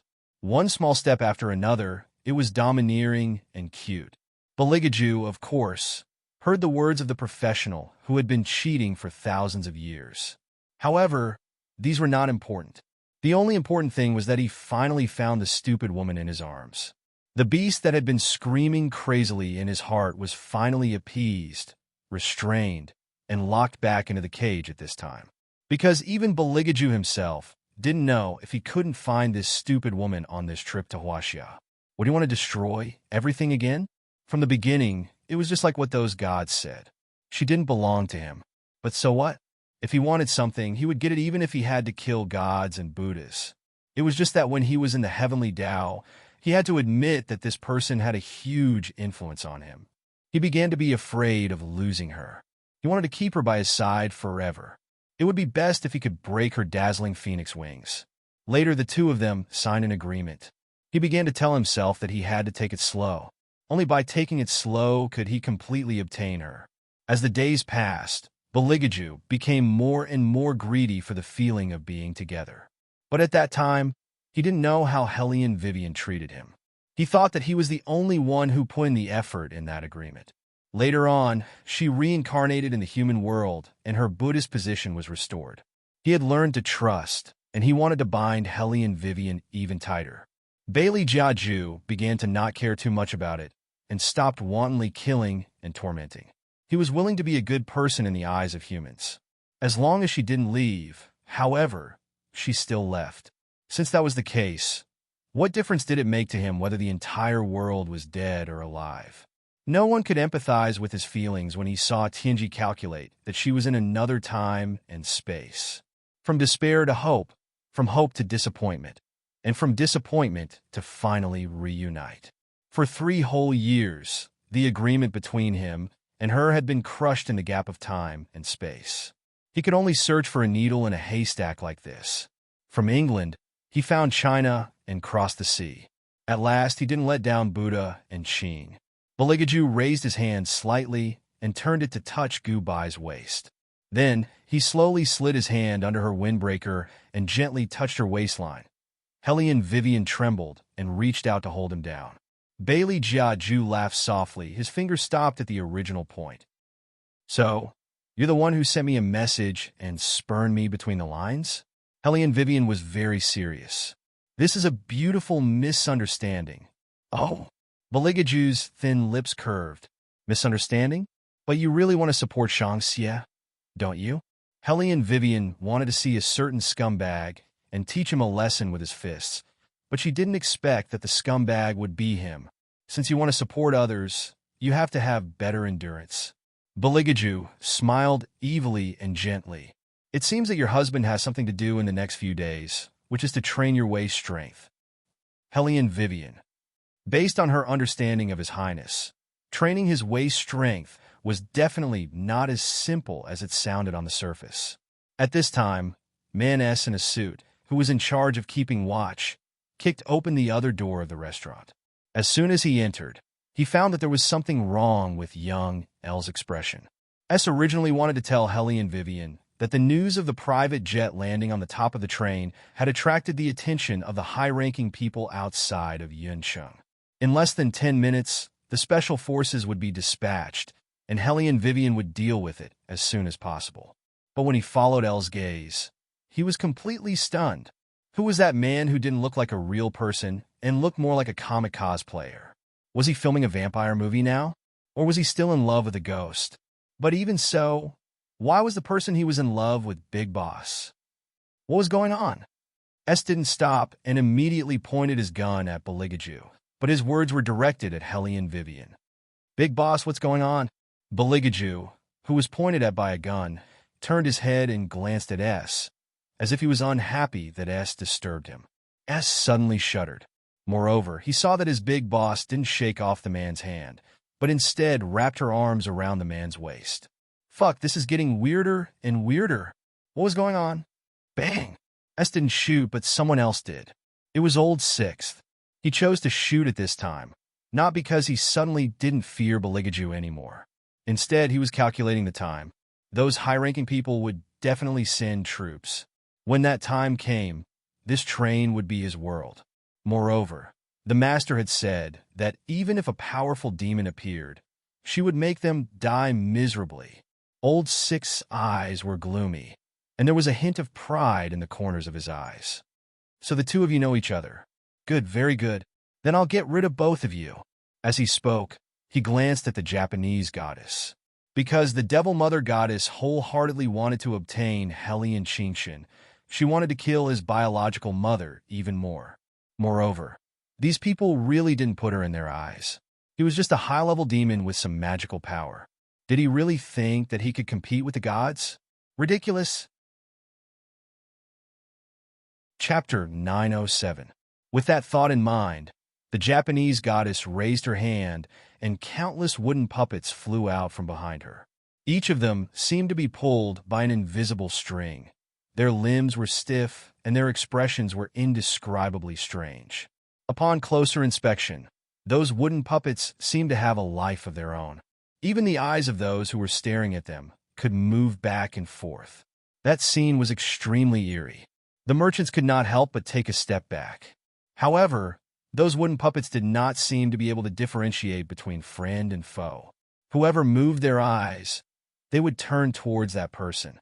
That faint green light was like a cat in the night. Whoever it stared at would die in the next second. Even the sixth brother did not expect that the great master's array this time would be like this. Those wooden puppets were too aggressive, to the point that it made people feel uneasy. Not knowing when it started, the black fog around them started to increase. So much so that everyone started to panic. Except for Hellion Vivian and her family. Everyone felt an indescribable sense of restraint and coldness. Especially those merchants who had done all sorts of heinous things. Their hands and feet felt like they were being held by something. In the beginning, they did not know what that thing was. When they lowered their heads to look, they realized that it was not something that was holding onto their feet, but little white hands. Those were the hands of children. There was no mistake. Those were the hands of children that they had sold before. Because the sixth brother was standing beside the Japanese goddess, no child dared to approach him. Hence, he did not feel the fear of the merchants. Instead, the expression on his face became even more excited. His eyes looked at Beligaju and the rest, his eyes gleaming with arrogance and viciousness. This is the result of offending me. All of you can go to hell. As the sixth brother's voice fell, the wooden puppets around him flew up. Every pair of eyes was staring at the center of the room. Such a thick aura of resentment. Even a demon would be corroded by it. Furthermore, the array she used this time had included the Sanskrit of Buddha. In the lower realm, no one would be able to resist such power. The corners of the Japanese goddess's mouth curled up into a cold smile. The puppet that was originally suspended in mid-air suddenly stood upright. Its eyes were shining brightly as it swept towards the direction of Beligaju and the rest. Whether it was the sixth brother or the Devil Mother goddess herself, both of them had unparalleled confidence in their own formations. They felt that there was no way a devil could defeat the gods and Buddhas. This time, the other party was dead for sure. However, in the next second, this idea of theirs was ruthlessly slapped in the face. Because in just an instant, all the puppets near Beligaju were crushed into powder. He didn't even move his hand. He just stood there with a slight smile on his face. However, the bound spirits who wanted to reach out their hands felt an overwhelming murderous intent from that smile. They had no time to escape. With Beligaju at the center of the circle, the surrounding air seemed to have been sucked into a vacuum in an instant. Something dark suddenly rushed out from behind him, Only then did the Haredi mother goddess realize that what was behind him was not the black fog emitted by the formation. Instead, it was a black hole formed by hundreds and thousands of demons. Who exactly are you? The expression on the Haredi mother goddess's face changed completely. She had never seen anyone with such great power. He could blur the boundaries of the three realms and walk in the mortal world without being controlled by the gods and Buddhas. He even brought so many demons with him. Not to mention a devil. Even she, who had the status of a Buddha, could not command all the demons in the world. This was impossible. It was impossible for her to meet the long-lost heavenly lord in the lower three realms. However, what happened next shattered the Haredi mother goddess's fantasy. The thick black fog spread, surrounded by crow feathers. Beligaju slowly walked over. With every step he took, an enchanting devil's snare flower bloomed under his feet. This was a spectacle that could only be seen by the heavenly axiom above 9,000 feet. For the first time, the Haredi mother goddess knew what regret was, because she never thought that she would see the heavenly lord here. The 1,000 Buddha shield that was destroyed by him that year was still in Buddhism. Even the Venerable One was not his match. In the entire Buddhism, perhaps only Phoenix could fight him. She remembered now. Once, when the Blood Sea was cleared, Buddhism held a banquet. This man also appeared on Mount Tenya in such a posture. Silver-haired, black-robed, with a smile on his face. Behind him were countless demons. At that time, her Buddhist status was low, so she could not see his face clearly. However, the Devil Mother Goddess clearly remembered the scene that no one in Buddhism dared to look back on until today. Leave this place. Leave this place. The Haredi Mother Goddess only had this thought left. However, before she could move her legs, the tearing pain in her body suddenly attacked her. The pain that spread through her veins made it impossible for her to move. She only felt that her heart was twisted into a ball and could explode at any time. I hate being disturbed the most, especially after I found her. Beligaju bit off his black gloves. His thin lips moved slightly, and his eyes that were full of golden marks suddenly narrowed. Crack! The crisp sound of bones breaking. Haredi Mother Goddess looked at Beligaju, who was standing in front of her, in horror. Her Buddha bone was forcefully taken away, just like that. Without the Buddha bone, Haredi Mother Goddess would no longer be protected by Buddha. The children that she had once eaten. At that moment, all of them let go of the hands that were holding on to the rich merchant. They emerged from the dark corners and slowly pulled Haredi Mother Goddess into the flames of hell. This time, Hellion Vivian did not expiate. This was because the vengeful spirits that had been bound could not be reincarnated even if they were expiated. Especially these children who had not sinned at all, but they were treated in such a way. Some of them could not even see their mothers and fathers for a year, 2 years, or even 10 years. They had consciousness, but they were all bound in wooden puppets. This was their resentment. No one would want to stop such resentment, including Hellion Vivian. She wanted them to solve it in their own way. She wanted to pull Haredi Mother Goddess into the bottomless abyss and let her have a taste of what they had once suffered. Children were that simple, but there were people who had used their simplicity countless times as a tool to hurt them. These people, no matter who they were, she had to get to the bottom of it. Chapter 908. This was their resentment. No one would want to stop such resentment, including Hellion Vivian. Children were that simple. However, there were people who used their simplicity as a tool to hurt them countless times. No matter who these people were, she had to get to the bottom of it. Right at this moment, suddenly, there was a commotion outside. Suitman S pressed the blue headset on his ear and looked up at Hellion Vivian. Boss, the higher-ups are here. They should be the local armed forces. Just as S finished speaking, a deafening loudspeaker sounded. To the people inside, listen up. You have been surrounded. It seems that no matter in America or China, this excuse will not change. S laughed. Obviously, he was very experienced in dealing with such situations. Boss, what should we do next? Should we retreat immediately or wait for them? Hellion Wei smiled meaningfully. Let's not do anything but dismantle the pistols first. According to their plan, the Flying Tigers should have already boarded the train in the other carriages. The broadcast was just to distract us. This means that they already have a plan. This time, we won't wait for them, nor will we retreat immediately. We'll bring all the children out of the sleeper carriage and let them see what kind of deal is going on this train. Not retreating? As Suitman S spoke, his eyes glanced in the direction of Bailey Jiaju. Then he said quietly, "Then, how do you explain why the plane was parked on top of the car?" Hellion Vivian looked at him. His son is missing. It is natural for a father to look for him. Son? Father? The man in the suit paused abruptly. He looked at Bailey Shangxia, then at Bailey Jiaju. Suddenly, he recalled the scene he saw when he came in. Finally, he rested his gaze on his boss and said, "It can't be what I think it is, right?" His boss had never allowed a man to question her in public. However, no matter how powerful the other party was, Boss Wei should be able to avoid him. However, his boss tolerated his kiss. After calming down, Suitman S realized that there must be something between his boss and the other party. "It's exactly what you think it is." Hellion Wei's expression was very calm. Suitman S's facial expression began to become complicated. He couldn't help but feel that the little bro brought back looked a little like his boss right from the start. It turned out that he was not mistaken.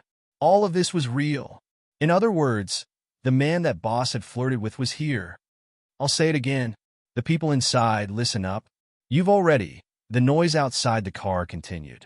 The man in the suit, however, felt as if his entire body had been smitten. No, he had to let Monkey and the others know about this first. Thus, the man in the suit pressed the button on his ear as he walked to the sleeper compartment. The man who was flirted with by the boss is here.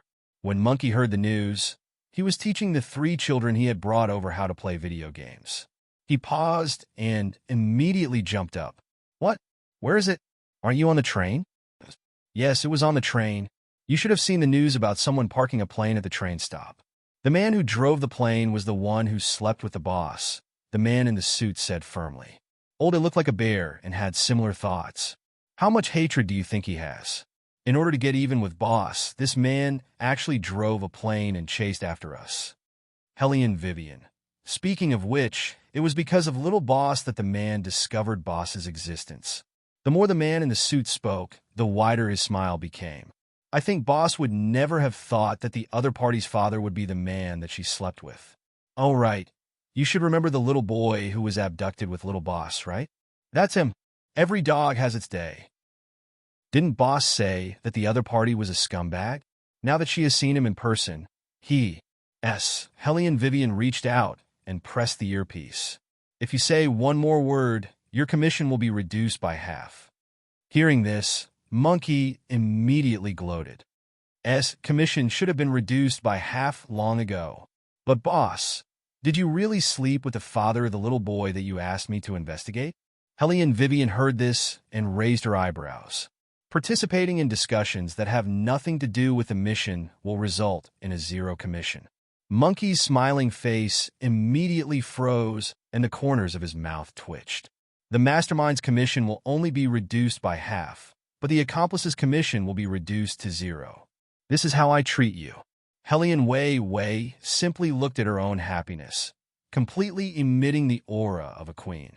As for Old Six, who had seen Beligaju's destructive power with his own eyes, he grabbed the door and locked himself in another compartment.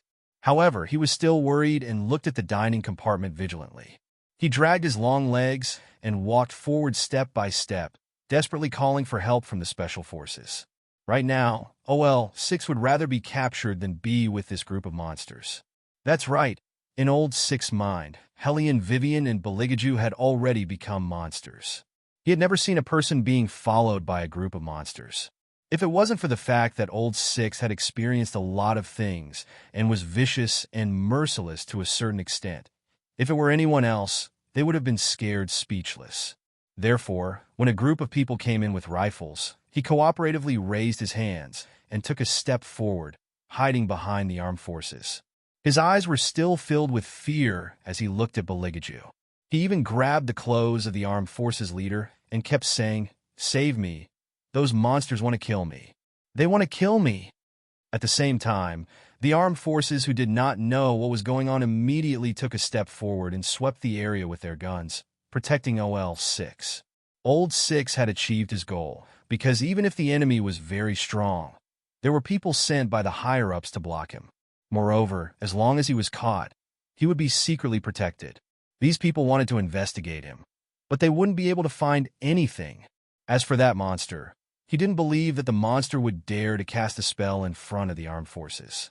Therefore, the armed forces' arrival wasn't to catch him, but to protect him. Old 6 thought that no matter what, the enemy was still too inexperienced. They didn't know the twists and turns inside out, and thought that he could be killed so easily. He had been in this line of work for so many years. If something could happen, it would have happened long ago. Since they were safe until now, it proved that they had someone backing them. In China, having someone was more useful than having anything. The living could become dead, and the dead could become alive.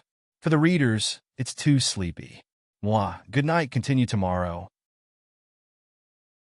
Chapter 909. As long as he didn't admit to anything, the people behind him would protect him. In the end, the one who would suffer would not be him, but the other party's people. 6's brother never doubted this. What he was afraid of was Beligaju himself. Fortunately, this group of people rushed in. Otherwise, he would have peed his pants. Helly and Vivian also knew that with such a big thing happening, there was no doubt that they would all be taken away. She had been waiting for this moment. Before boarding the train, she anonymously reported the situation on the train to the relevant authorities. However, it was obvious that it didn't have any effect. These human traffickers still did what they were supposed to do.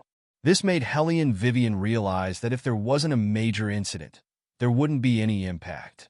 They boarded the train to create something that could attract attention in the restaurant's carriage. However, before they had the time to do so, His Highness arrived in his private jet and parked it on the roof of the train. This was simply advertising for the train. In this way, it would be difficult for the higher-ups not to notice. This was the effect that Helly and Vivian wanted, because some things had to wait until the fire could no longer be contained before all the people who should be taken down would be taken down. Therefore, when someone rushed in, Helly and Vivian took the lead and raised her arms. She even held His Highness' hand with one of her hands and made him raise it with her. Don't blame Wei Wei for thinking too much.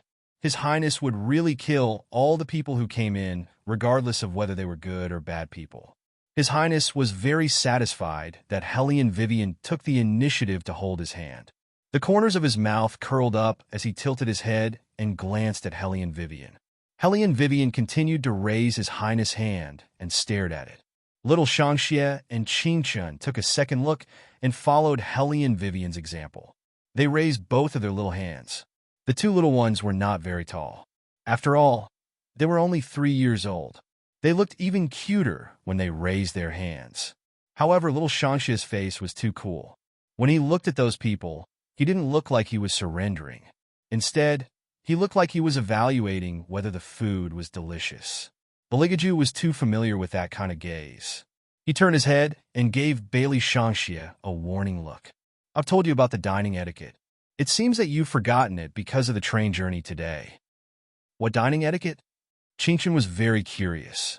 Her two little hands were still in the air as she turned her little head to ask. Bailey Jiaju glanced at his youngest son, whom he had never met before, and said in a leisurely manner, "You can't eat anything that's been soaked in soil or sweating. You'll be the same in the future." This sentence actually sounded very normal. But if the food being eaten was a human, then Qingchun began to feel conflicted. She silently looked at the roof of the car. The person who broke in didn't seem to expect to see two children in this place. At first, he was stunned. Then he heard them talking about food. He frowned and pressed the earpiece. Reporting, "There are 2 children in the car." No, it's not just 2 children. There are more children in the sleeping compartment. The Special Forces soldier who spoke was already stunned. This was because he had never seen so many children in a car before. Every one of them was still in the same posture as before. This was because their training taught them to be calm no matter what situation they were in. However, they felt an unprecedented shock in their hearts. One question after another was thrown out. Why were there so many children in this car? Moreover, these children were not very old. The youngest was only 2 years old. Although they were not injured, they looked very afraid of strangers. Each of them was extremely thin. Where did so many children come from? Why were they locked in the same car? Every man had guts, especially those who were protecting their country. Captain, this is not normal. The leading Special Forces soldier didn't speak. Instead, he pressed the intercom. There are too many children in the car. The preliminary suspicion is that it is human trafficking. Take them back first and let the local police investigate. You are only responsible for solving the problem on the train. Don't interfere in other things. The leading Special Forces soldier's fingers paused. Seeing that he didn't speak, someone became anxious. Captain, obey the order. The leading man said as he pulled out the earpiece. He said in a calm voice, protect the children. Yes. The Special Forces soldiers were very fast and resolute. They cleaned up the scene in less than 5 minutes. As Helly and Vivian expected, they were all taken back to Yuncheng for interrogation. Helly and Vivian's statement was very clear. Every sentence pointed out that Six Brothers' crime was unforgivable. This day was destined to be a restless one. At nearly 4 o'clock in the morning, Lu Hongjiang, a big shot, was still sleeping in the hotel with his wife. A phone call told him that a plane had landed on the green train from Yuncheng to North Tibet. Now someone had gone to deal with it. All the follow-up work would be handed over to him. Lu Hongjiang was completely awake. Brother, what's the matter? Why are you in such a hurry? Lu Hongjiang didn't even speak. He pulled down the woman's white arm and left with the leather bag. After arriving at the office, his heart was still burning with anxiety. He made a few calls to his subordinates and also made a call to his superiors to inquire about the situation. Every time something went wrong, that person would help him, and this time was no exception. However, it was inevitable that he was a little unhappy. How many times have I told you? Now the investigation is very tight. Don't let them get ahead of the wind. Well, let's not talk about the past. I heard that there was a group of people on the train. Since you are in the local police station and Six Brother is involved, lead the public opinion to the private plane. Don't let the abduction spread. Then everything will be easy to solve. You know what to do. That superior hung up the phone after saying that. In Yuncheng, Lu Hongjiang was indeed in charge. But in the whole Yun district, that superior had connections, so it would be more convenient for him to do things. Unlike Lu Hongjiang, that superior didn't collude with anyone in Li City. Instead, everyone was familiar with each other, so he turned a blind eye to some things. Even if something went wrong, he could solve it perfectly. So Lu Hongjiang believed in his solution. After all, he was transferred from the capital and knew how to shift the foundation of the incident. With that superior's advice, Lu Hongjiang was no longer so anxious. Instead, he slowly calmed down. This was the advantage of being in this position. He could turn big things into small ones and small ones into nothing. Chapter 9-10. At 6 o'clock, the sun rose and the morning came. Several cars were speeding on the highway, heading towards the toll station in Yun City from northern Tibet. Boss, what's going on over there? Monkey's voice came from the headset. Helly and Vivian was still sitting in the car that was escorting them to the inspection station. She avoided the sight of the people in front of her and knocked on the headset twice. She couldn't speak. But there was one thing. The small camera installed in her hair had always been there. It was just that they were also on the train, so it wasn't easy to turn it on. Now it was different. She gave this instruction, which meant that she wanted Monkey to turn on the camera and start recording. After Monkey heard the sound, he quickly took out his notebook and entered a bunch of codes. Then, an image popped up on the screen. He was familiar with the image. It was because he was familiar with it that the smile on his face suddenly turned cold. Hey, Jean, boss, and the others have been caught. We have to erase the records on the train. This isn't the most important thing.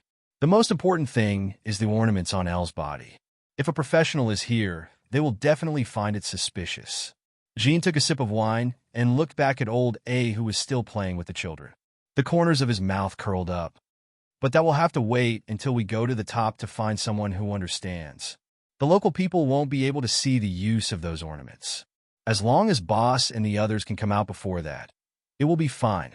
Old A, stop telling these children how powerful Little Boss is. We have to start moving too. First, how about we disguise ourselves and send some gifts to their families? Nothing else, just a photo will do. It's 6:00 in the morning now. They will have breakfast in half an hour. This is the best time to look at photos. Old A took off the plush toy on his head and put the 3 children down one by one. Then he said, then we'll disguise ourselves as a courier and buy a second-hand motorcycle. I'll throw it away directly after that, and then meet up with you. All right. Jean stood up and smiled evilly. Boss seems to have said that. Monkey, when it's appropriate, you can directly broadcast what Boss's camera captured on the internet using a virtual IP. Don't be found out. No problems. Monkey typed on the keyboard with one hand and made an OK gesture with the other hand. Take action. The last 2 words were spoken by Hellion Vivian through her headphones.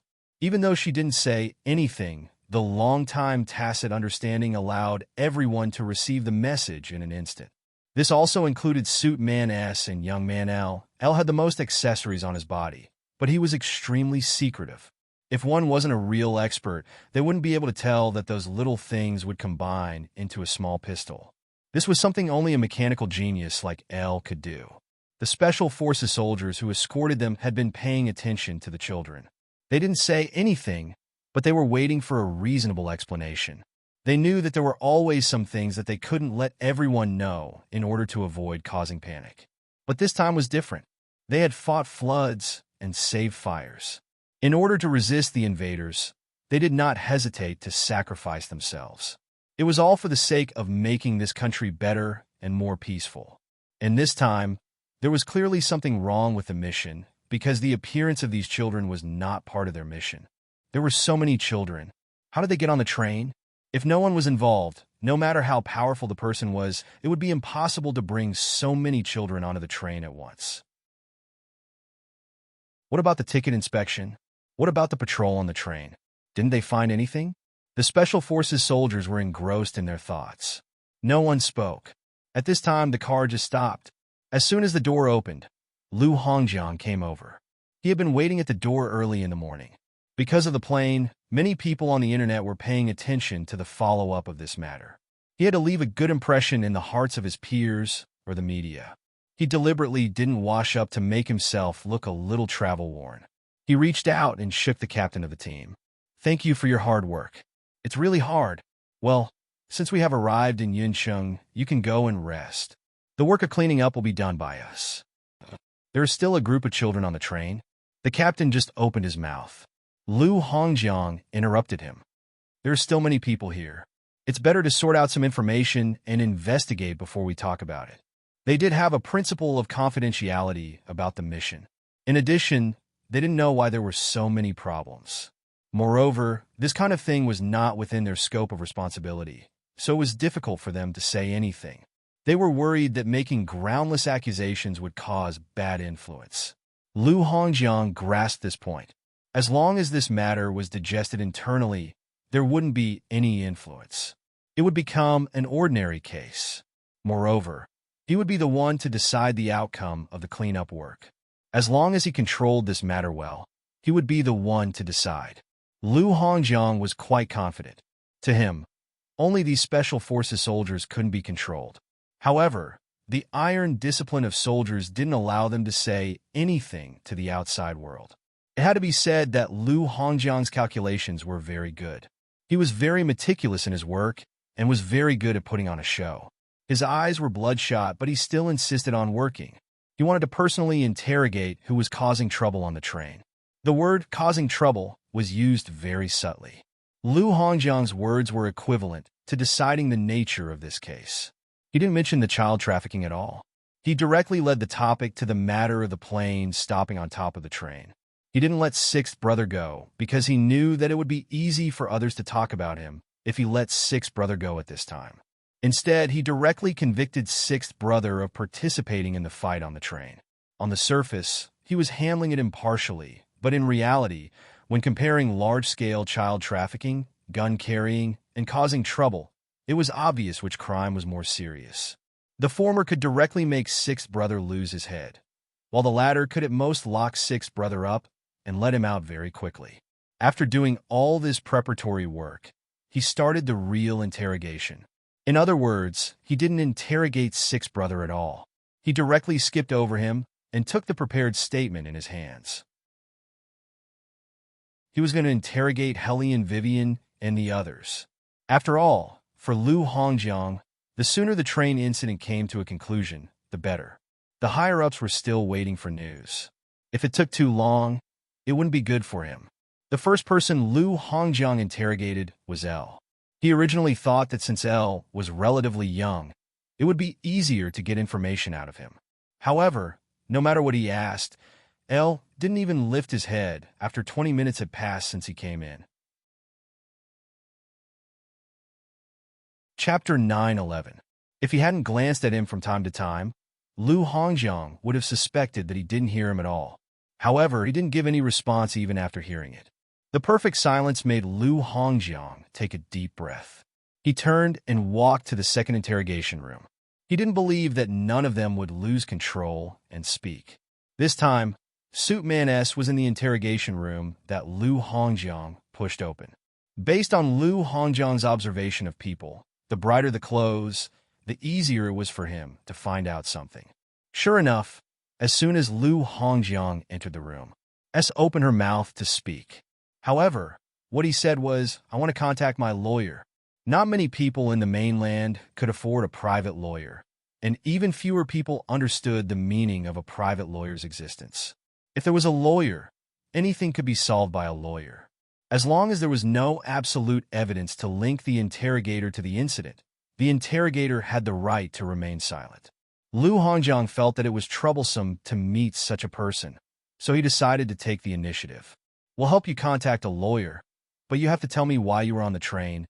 "Of course we were on the train," S replied with a faint smile. At first, Lu Hongjiang thought that this person with a loose mouth might be helpful in his plan. After chatting for 15 minutes, Lu Hongjiang realized that he was just toying with him. He couldn't use him at all. Lu Hongjiang even suspected that the other party had undergone professional training in interrogations. The seemingly random answers were, in fact, carefully thought through each and every one of them. For example, the answer he gave earlier. It was as if they were on the train just because they were on the train. This made Lu Hongjiang's face turn livid. He almost couldn't control his temper. "Okay, stop talking." Suitman S was obedient. He really shut his mouth when the other party asked him to stop talking. He looked at Lu Hongjiang with a frivolous expression. Lu Hongjiang was frustrated that he couldn't get the slightest clue from two people in a row. Even if he had the ability to hide the truth, he still needed a confession to close the case. If it really didn't work out, he would use some means to extort a confession. However, now was definitely not the time. There were still many people outside, and he had to make himself as gentle as possible. After all, Lu Hongjiang was someone who was familiar with this process and knew how to weigh the pros and cons. He planned to ask one more question. If he still couldn't get anything out of them, then he would have to see how tough these people were. With this thought in mind, Lu Hongjiang pushed open the door of the interrogation room where Hellion Vivian was being held. The two of them sat face to face. He thought that when faced with such a situation, women would always lose their cool. Once a person lost their cool, they would make many mistakes. Even if it was reasonable, it was still the same. However, the other party's eyes were half closed, as if she was resting. After he entered, a smile slowly appeared on her face. Her lazy appearance made it seem as if she had been waiting for him. "We didn't drive the plane there. Besides, didn't someone say in the newspaper that the plane stopped on top of the train because it ran out of fuel?" What he didn't expect was that the other party would actually use a public announcement to shut his mouth. Generally, the public announcement of news was to not create chaos. Did she think that he was a fool? Lu Hongjiang had been in this position for so many years and was used to being looked down upon. His temper was also very bad. It was not easy for him to endure until now. He sneered. "You and I both know why the plane landed on top of the train. Don't play dumb anymore. What kind of place is this? Do you still have room to lie?" "Oh." Hellion Vivian raised her eyebrows and smiled. "Why don't you explain to me why the plane landed on top of the train?" "Pa!" Lu Hongjiang's hand suddenly slammed on the wooden table. I'm the one interrogating you, not the one interrogating me. Your accomplice has already confessed. It's useless for you to be stubborn. It's better to be honest. Well, since they've already confessed, then I'll confess too. Helene Vivian lowered her eyes. She really looked like she was going to confess. In fact, this angle only allowed him to take a clearer picture of the other party's expression. Lu Hongjiang was still smug in his heart.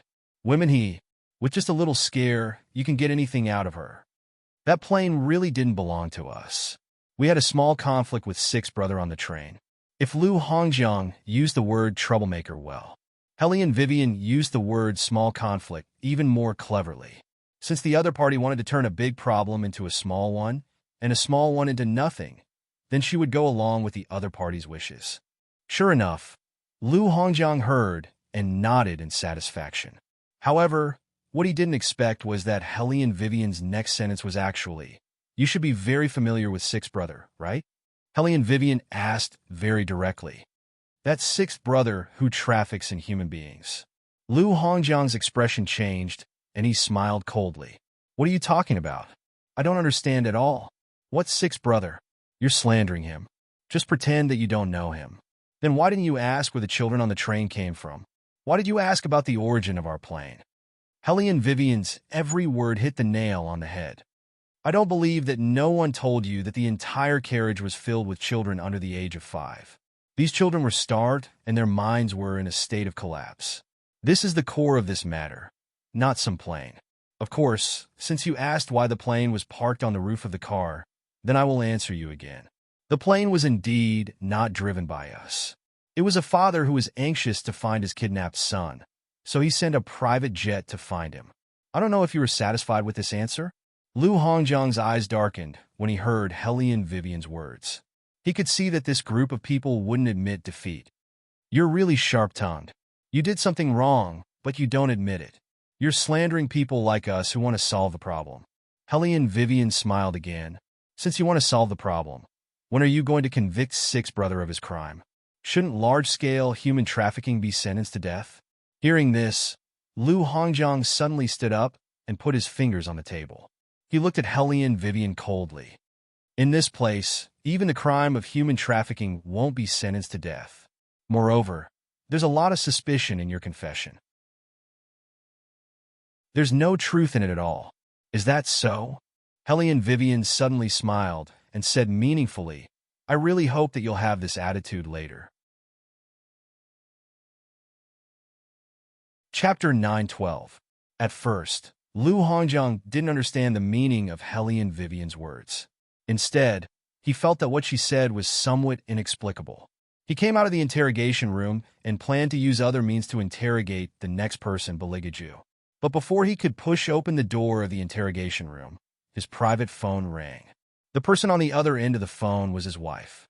Her voice was extremely hoarse. "Old Lu, what should we do? Our Hung Hing is missing." "Missing? How is that possible?" Lu Hongjiang turned his head at once. "Have you looked for him in the garden? Did he go to play with the soil again? We've looked everywhere, but there's still no one. The neighbors also said that they didn't see Hung Hing. Why do you think he disappeared when you woke up?" Hearing this, Lu Hongjiang's heart was overwhelmed. "Calm down first. How long has it been since Hung Hing disappeared?" "I don't know when he disappeared, but I've been looking for him for 3 hours. I couldn't get through to you. Where have you been all night? Are you always so busy that you don't even have time to go home and take care of your child?" Lu Hongjiang didn't dare to tell his wife the truth. He slept in the hotel all night. He just rubbed his hair. "Okay, the most important thing now is to find Hung Hing. I'll deal with this matter. Think carefully. Is there anything you haven't found?" If it was an ordinary child who had been missing for so long, Lu Hongjiang would definitely think that the child had been abducted. But this was Yun Cheng, where he had the final say. Sixth Brother had been worshipping him every year. Who dared to abduct his son? Even if the sky collapsed, nothing would happen to his son. However, in the next moment, Lu Hongjiang's idea was slapped hard in the face. It was not because of anything else, but because when he was about to hang up the phone, a scream came from the other end. "Ah, what's wrong?" Lu Hongjiang asked quickly. The voice on the phone turned into crying, intermittent pain. Old Lu, someone abducted Hung Hung. That's impossible. Lu Hongjiang's voice was high. Why not? The person who abducted your son sent a letter saying that it's because you've done all sorts of heartless things, allowing the local people to casually sell children, and doing anything for profit. That's why they abducted Hung Hung. The other party also said that they want you to think of some children who have memories. What you did, they will do the same thing to Hung Hung. After reading that sentence, Lu Hongjiang's wife gripped the picture tightly and asked in a trembling voice, "Oh, Lu, I don't understand. What will happen to the child when he has his memory?" When Lu Hongjiang heard the news, he felt an unprecedented chill. He knew very well how OL6 and the others treated goods. The more difficult it was to transport, the more trouble they would find it troublesome. In order to make the goods more obedient, those children who still had memories would directly make the children's limbs imperfect and then beg. Lu Hongjiang didn't understand. In the past, he had seen a very normal scene, but now he didn't even dare to imagine that scene. "Old Lu, say something, Old Lu." On the other end of the phone, Lu Hongjiang's wife was completely anxious. For some reason, she had a bad feeling about this. Lu Hongjiang's next sentence confirmed this. He said, "I'll go and investigate now. We'll talk about everything after this is over." After hanging up the phone, Lu Hongjiang had his people pull up all the surveillance cameras in the area around them. In the end, it was not easy to find a courier. In the end, he sent people over, but they found that the car had been casually abandoned by the roadside by the owner. This was obviously planned, and the other party's method was very good. They did not leave any trace, so even if the local people wanted to chase after them, they didn't know where to start. It had been almost 5 hours since Lu Hongheng disappeared. Now Lu Hongjiang really started to understand what Hellion Vivian meant by that sentence. His eyes shook, and his fingers were tightly clenched. The anger in his heart made him kick open the door of the interrogation room. "The person who abducted Hung Hing is you, right?" Lu Hongjiang looked at Hellion Vivian, and it was like he wanted to strangle her to death. "Where is Hung Hung? Hand Hing Hing over." Hellion Vivian leaned back and said indifferently, "It's just a child, and you're so anxious." Just now, a carriage full of children was locked in the train bed, but you didn't seem to be anxious. "I'll ask you one more time. Where is our Hung Hung?" Lu Hongjiang was clearly a little out of control. Hellion Vivian looked at him and said coldly, "Now you feel uncomfortable?" There were 661 cities on the mainland. Among them, there were 4 municipalities, 283 prefecture-level cities, and 374 county-level cities. Just these cities alone, those parents who wanted to find their children would have to go to a city every day, and it would take them 2 years to go through the entire mainland. Not to mention, there were 1,636 counties under these cities. By the time they finished going through all these places, how old would the children be? It would take them at least 7 years. Even their parents wouldn't know what these children would become in 7 years. If they were lucky, they might be able to find their children. If they were unlucky, they might never see their children again. All this is because someone is trafficking children. You know what kind of business Six Brother is in, but you turn a blind eye to it. As long as you get a lot of benefits, as long as no one finds out, as long as no one exposes these things, you will continue to condone it. I have something to ask you. If your child is abducted and sold, why are you still so black-hearted to get the money? Hearing this, Lu Hongjiang's eyes were extremely cold. Sure enough, it's your trick. What do you want? Do you want to be acquitted? Do you know whose territory Yinqing is? Do you want to play the hero here? Let me tell you, if you don't hand Hung Hing over today, you can wait to be shot. That's strange. Didn't you just say that in the mainland, no matter how old the abductor is, he won't be sentenced to death? Why do you want to punish him severely now that it's your son's turn to be missing? Hellion Vivian chuckled and raised her eyebrows. Then she moved her fingers and gave a corresponding order to the Bluetooth headset. Lu Hongjiang was so angry that his face turned blue. He made up his mind to give her a heavy sentence. Anyway, he had the right to do so. As for Hung Hung, he didn't believe that he couldn't find him. In Yuncheng, he had the final say. But the arrogant Lu Hongjiang didn't know that all his words and deeds were recorded on the computer, and now was spreading to the whole internet at a fast speed.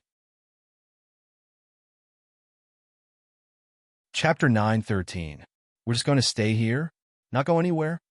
Bailey Shangxie spoke to his imperial father for the first time. His little face was expressionless the whole time. He crossed his arms in front of his chest, wore a punk leather jacket, and had his own goggles on his hair again. He looked very cool. It's better to be with my younger brother than to be locked up with you.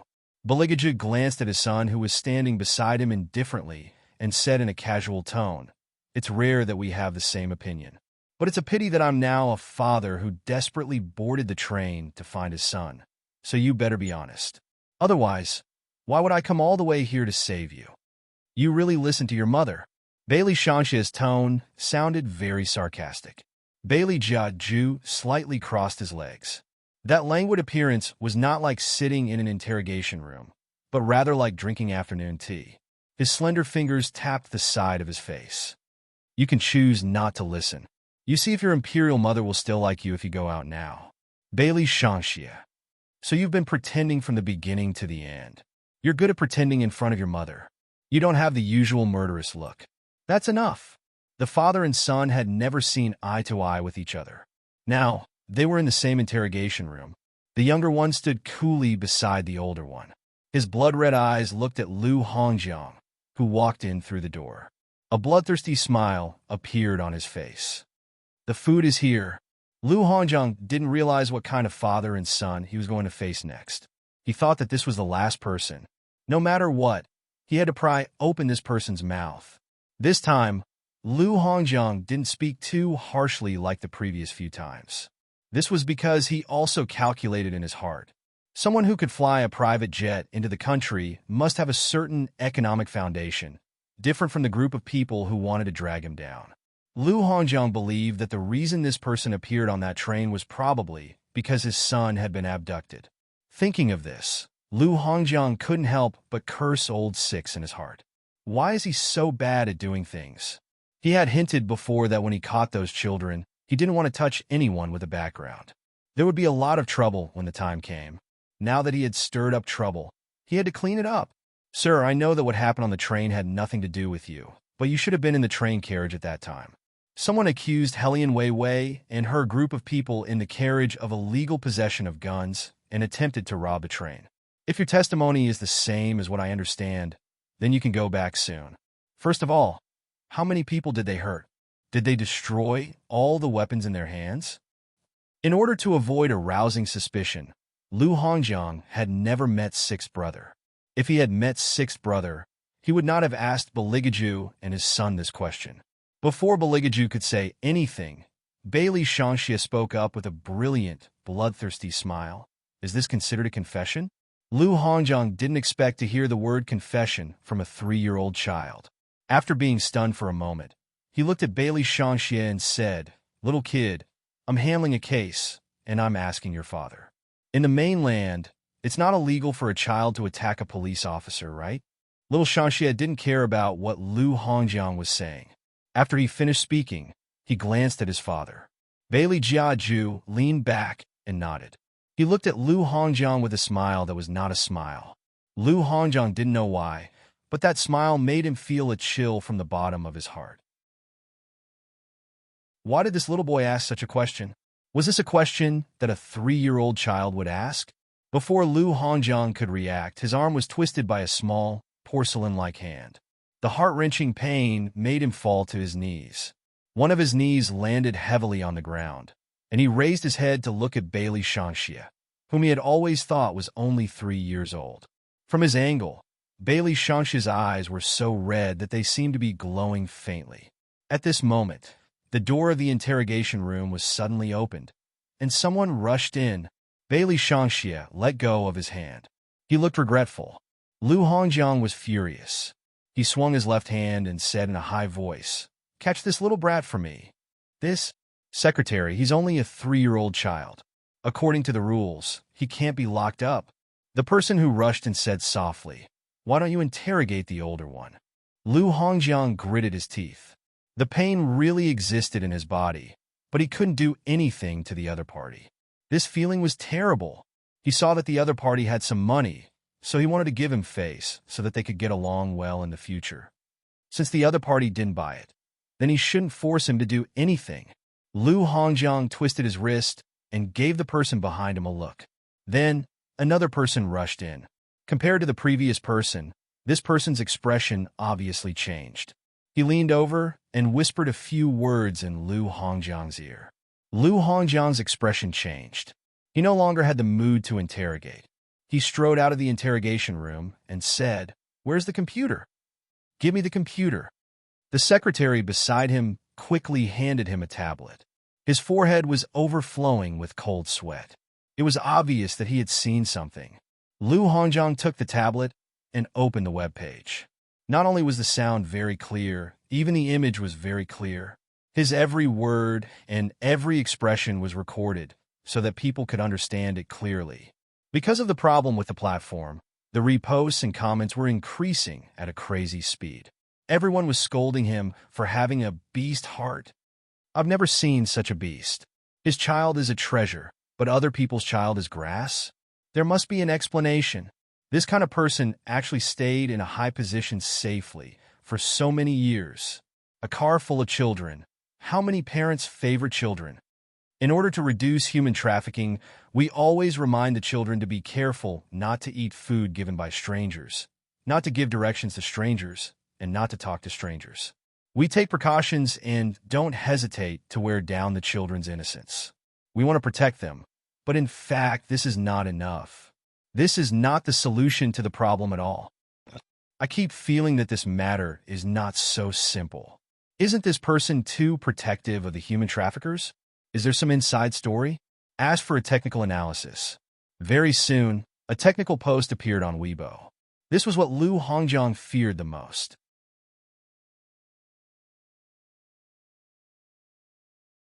However, they didn't know that in fact, the most ruthless person wasn't Vivian, but a certain highness sitting in another interrogation room. Baligaju was still sitting on the chair with his legs crossed. When he looked up at the camera, there was a crackling sound. Without the camera, countless thick black fog surged out behind him. The black fog hid demons that mortals couldn't see at all. A black shadow appeared in midair and knelt on the ground.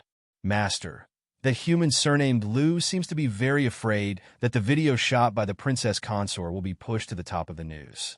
Now that he has gone to hold a press conference, should we stop him?" "No need." Bailey Jiajua's mouth was obviously smiling, but his eyes were very cold. "If we stop him, how can we play?" He raised 1 million to buy a hot topic. Of course, the video shot by the Princess Consort should be seen by more people. Since he wants to hold a press conference to let more people know how dirty he is, let's help this human. With that, Bailey Jiajue stood up, tied his suit jacket with one hand, and walked towards the door of the interrogation room.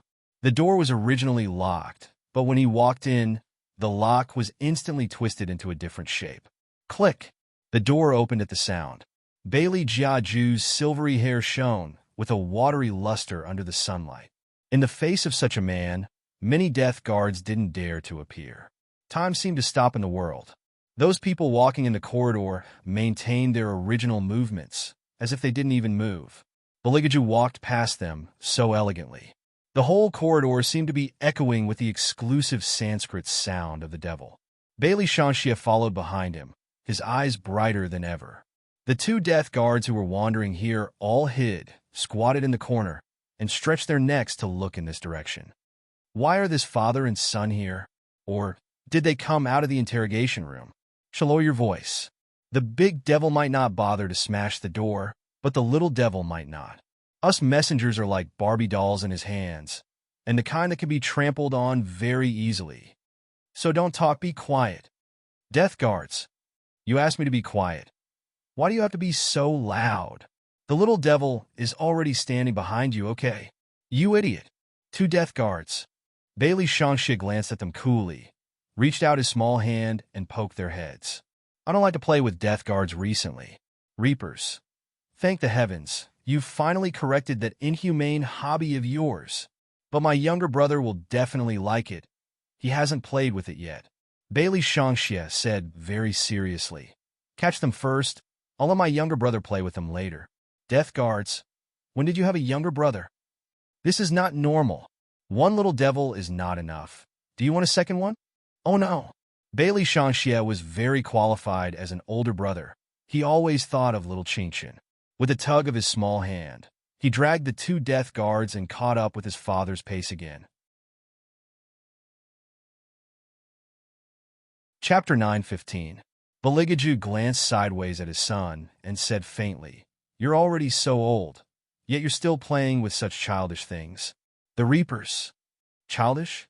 Did the great devil use such a word to describe them? They were Reapers, imperial envoys to catch ghosts.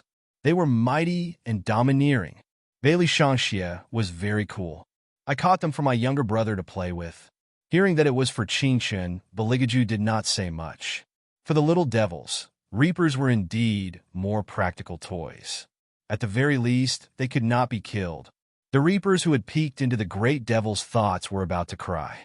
So this was the reason why they had been favored by the little devil for so long. It was because they could not die. This was too much of a bully.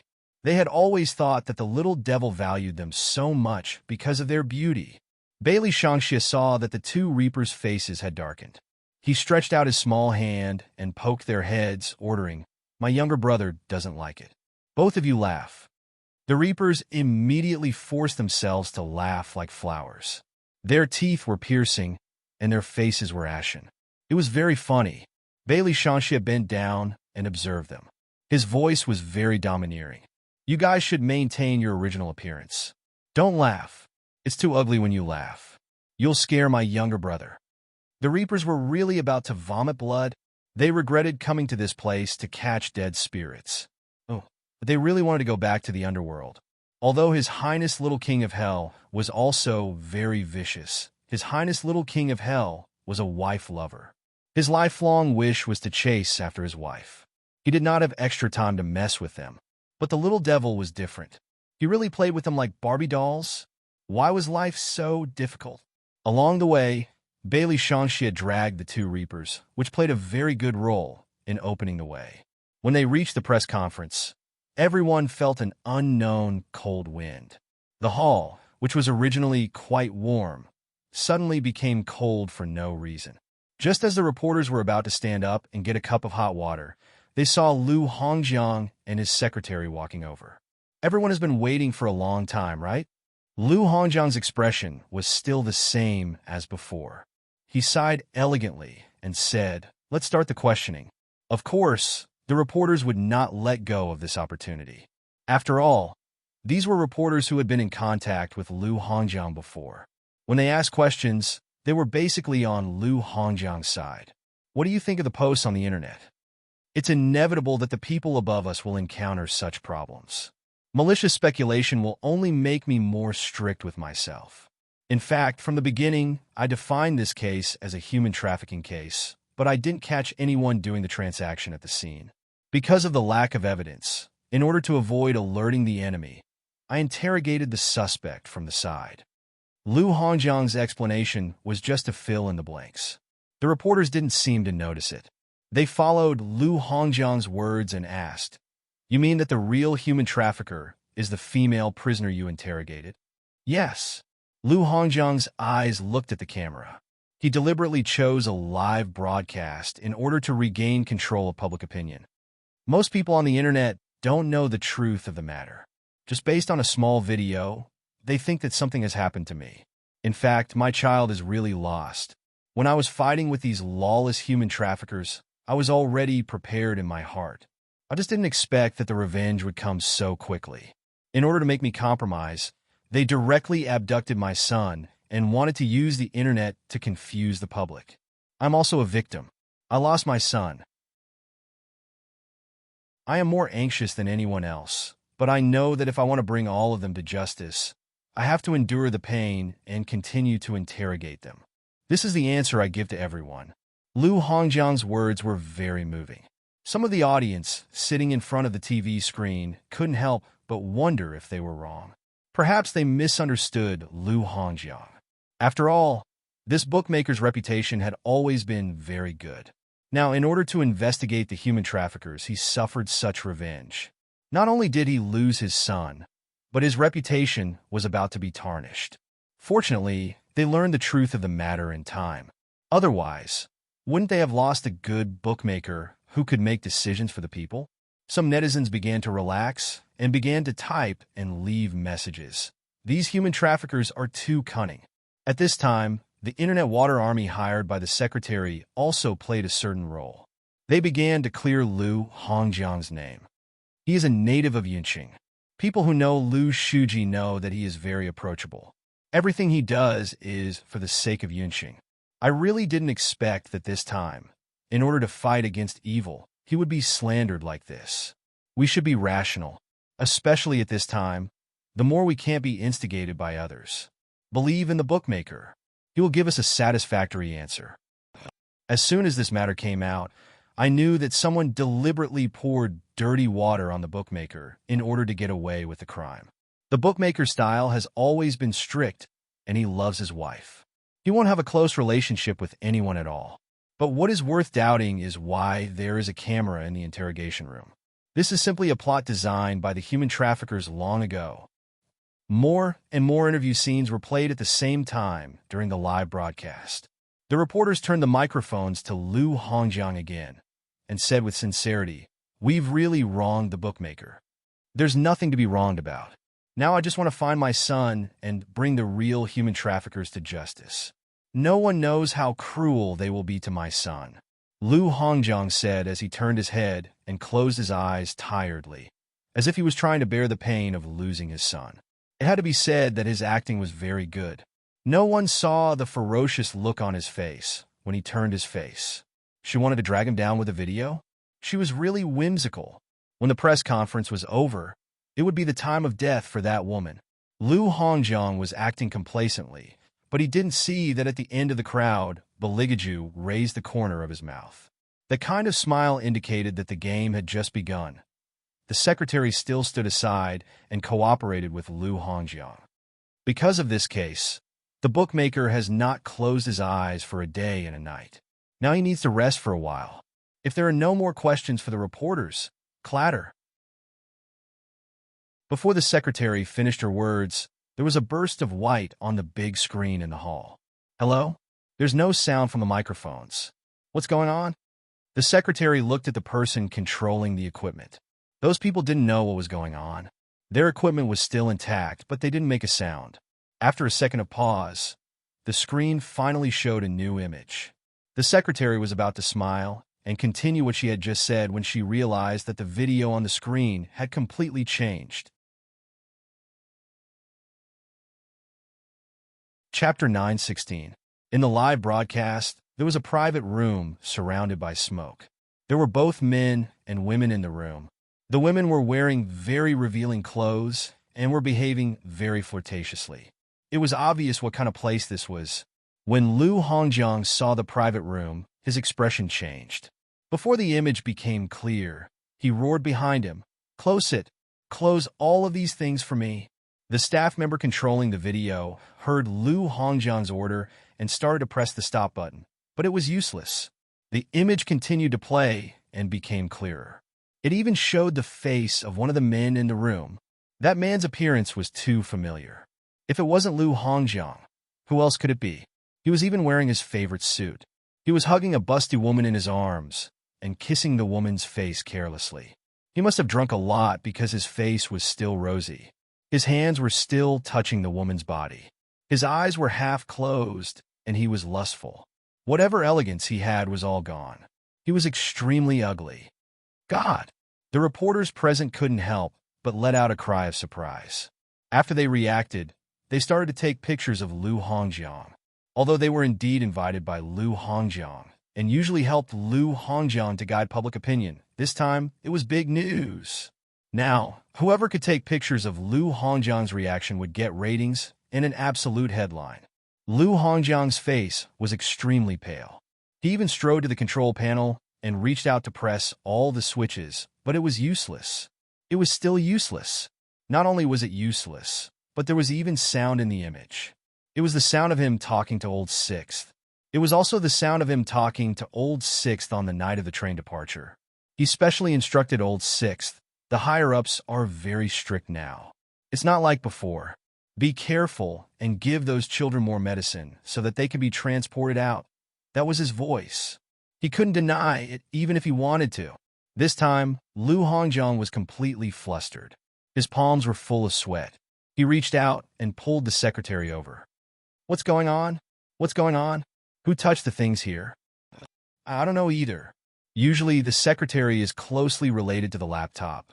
When the secretary saw the video, she was no less shocked than Lu Hongjiang. Scandal. This was the first reaction. With this video as a comparison, what Lu Hongjiang said just now was like shit. No matter how she thought about it, it was disgusting. Lu Hongjiang was like a headless fly. He didn't care if the reporters were still at the scene. He took out his phone and randomly dialed a string of numbers. Hurry up and stop the live broadcast. Shuji Lu, it's not that I don't want to help you, but the right to broadcast for half an hour after you was bought by someone else. I'm a qualified media person. As long as there are no clear instructions, I'll broadcast for whoever pays the money. Business is business. When Lu Hongjiang heard the reply, he wished he could smash his phone on the spot. He never thought that someone would actually spend money to buy the broadcasting rights of the radio station. Who in the world had such great financial resources? Who was it that wanted to kill him? Weren't those people locked up? And this video, how did they get their hands on it? Since there was such a video, why didn't they release it at the start? Why did they have to wait until he held a press conference? Too ruthless. The other party was too ruthless. Was he trying to humiliate him in front of the entire nation?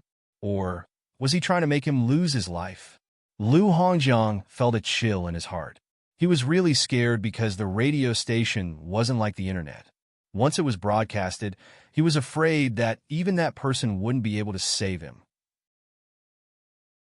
But when exactly was it? And what method did the other party use to understand and investigate so much about him? Of course, Lu Hongjiang didn't know that as early as when Bailey Shangxia was brought to Yun City, a certain highness had already grasped all these things in his hands. However, he had never been interested in human affairs. Lu Hongjiang's mistake was that he caught someone he shouldn't have. A certain highness principle of doing things had always been that those who provoked him would never have a chance to live. Baligaju was still very elegant. His beautiful eyes watched this scene with a faint smile on the corner of his mouth. This made him look like a vampire aristocrat who walked out of a movie. It could be seen that the reason Lu Hongjiang became like this was all thanks to a certain highness. Bailey Shangxia didn't comment on Lu Hongjiang's fate. The person who arrested his mother and younger brother for interrogation deserved this fate. Humans were a dirty species from head to toe. They even wanted to put the blame on their mother in front of their father. They were simply stupid to the point of having no brains. The expressions of the father and son were simply in sync. The older one and the younger one curled their lips. After a bloodthirsty smile, they turned around and walked back to the interrogation room amidst the chaotic crowd. Unlike Baligaju, Bailey Shangxia was still dragging two reapers in his hands. He looked like a domineering person who didn't want anyone to approach him. It was as if they really just came out for a stroll, reaper stroll reapers. Are we used for strolling? Is that so? The father and son walked without looking back. They didn't even have the intention to look back. Because of the impact caused by their appearance, a large number of reporters rushed in from all directions and blocked Lu Hongjiang's path. Lu Shuji, how do you explain what happened in the video? Who is the woman you were holding in your arms? She shouldn't be your wife, right? You're also a person with a son. Aren't you afraid of retribution for doing such a thing? This time, not only the television station, but also all the major networks were broadcasting it live. Everyone in the streets and alleys stopped. Some people were browsing certain blogs on their phones. Some people directly saw the big TV screen in the shopping mall and started discussing. Almost everyone exploded. Beast! This person surnamed Lu is a complete beast. I really don't dare to imagine that there would be someone so vicious to this extent. They are simply colluding with each other. They even want to push the blame on others. Such a person should be shot. We should have snatched his son long ago and let him taste the pain of losing a child. There must be an explanation. Is there no one to control him? Lu Hongjiang finally returned to his office with great difficulty. He still wanted to find his old connections to protect him. At this time, Monkey broke the interference from before. Although Helly and Vivian didn't go out, it didn't affect her command at all. She sat in the interrogation room and commanded everything like a queen. Through the Bluetooth headset, she directly threw out the third trump card. Chapter 917. A mother who had lost her son searched through more than 20 cities and finally found her child in Yuncheng. However, because her act of saving the child affected the interests of some people, she lost her life in an unfinished community. She never expected that after she called the police, what awaited her was a death. Next to the unfinished community was the warehouse where the traffickers kept the children. The incident once again occupied the hot search of a certain Weibo in the form of text and text. Almost everyone was paying attention to its development. The evilness of the matter was raised to a higher level. This time, not only Lu Hongjiang, but also other people, such as the local law enforcement officers, the management staff of the train station, and so on, would be held accountable. Perhaps when they did these things, they did not know the ultimate purpose. They just did Secretary Lu a favor. However, in fact, because of Secretary Lu's call, they allowed so many children to be taken on the train together without even asking. When there was a murder case, they did not conduct an in-depth investigation. It was simply dereliction of duty. Unlike trafficking, this was a living human life. In the mainland, as long as it was related to murder, it would receive absolute attention. When Lu Hongjiang saw this news, his whole person fell into the office chair dispiritedly. He knew that this time his official career was completely over. No one could save him anymore. He could only hope that his old boss could save his life. Public opinion may be controllable, but people's hearts would never be at peace. Yun Cheng had to give an explanation. They sent a team to take Lu Hongjiang directly from the office. However, it was obvious that this time, people were not so easily fooled. The incident itself had angered the people of the country. The reason why Lu Hongjiang could be so lawless was because of the cooperation of other departments. This time, they did not only want to see a scapegoat. They wanted to punish all of them. The anger from the heart had reached the point of uncontrollable. The higher-ups were also actively holding meetings to seriously investigate the incident in Yuncheng. The people in charge of the relevant departments had arrived. They were afraid, but at the same time, they felt that it was not a big deal. After all, they were not the main culprits. At most, they would be transferred. Indeed, if this happened in the past, they would not be severely punished. After all, it was not easy to determine the exact responsibility. In addition, no one wanted their people to be arrested. Therefore, the person sitting at the top of the table did not say anything. He just sat there and listened to the people below. In the end, this matter is Lu Hongjiang's sole responsibility. The people from the other departments were also not clear about the situation, so they made all kinds of mistakes. Even if they were not clear about the situation, they were still actively cooperating. There is no need to arrest the others. If that is the case, it will only make those who do things against the country more arrogant. Compared to internal punishment, I think we should first arrest the main alliance that caused this matter. Now, not only is Lu Hongjiang's son in their hands, but they have also taken away the other children. This is clearly a threat to us first. This is a crime. Deputy Director Zhang is right. They dared to record a video and hack into our system in the interrogation room. It's clear that they don't take us seriously. Keeping such a person alive would be a threat to society. Yes, I also suggest that we punish these criminals first. He must be severely punished. If he didn't make an ugly face, wouldn't it be a complete mess in the future? Internal problems can be solved slowly. We have to give everyone an explanation. These criminals are different. They are simply lawless. That's right. Severe punishment. Severe punishment. When the person for discipline inspection heard that, he looked down indifferently. This person had a military background and was an old general. It was said that he had always had a bad temper when he was in the military, but ever since he became the person for discipline inspection, he did not lose his temper easily. He was always smiling at everyone, but anyone who had been in the military knew that this person was not to be trifled with. Unfortunately, none of these officials had ever been in the military. "Are you done?"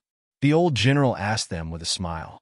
Those people thought that he agreed with their opinion and nodded, not forgetting to take a sip of tea. Unexpectedly, in the next second, There was a loud bang.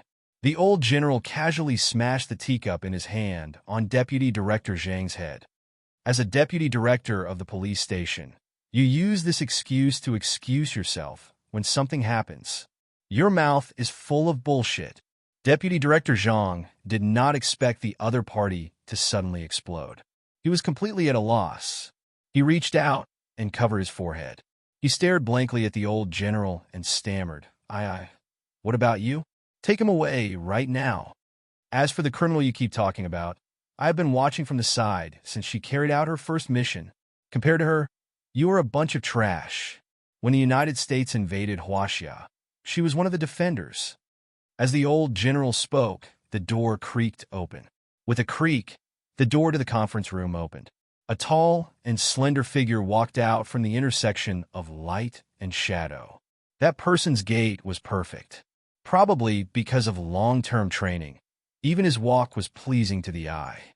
That person was wearing a navy blue military uniform. The workmanship of the uniform was very exquisite. It made his legs long and his back straight. The spurs on his leather-high boots shone brightly.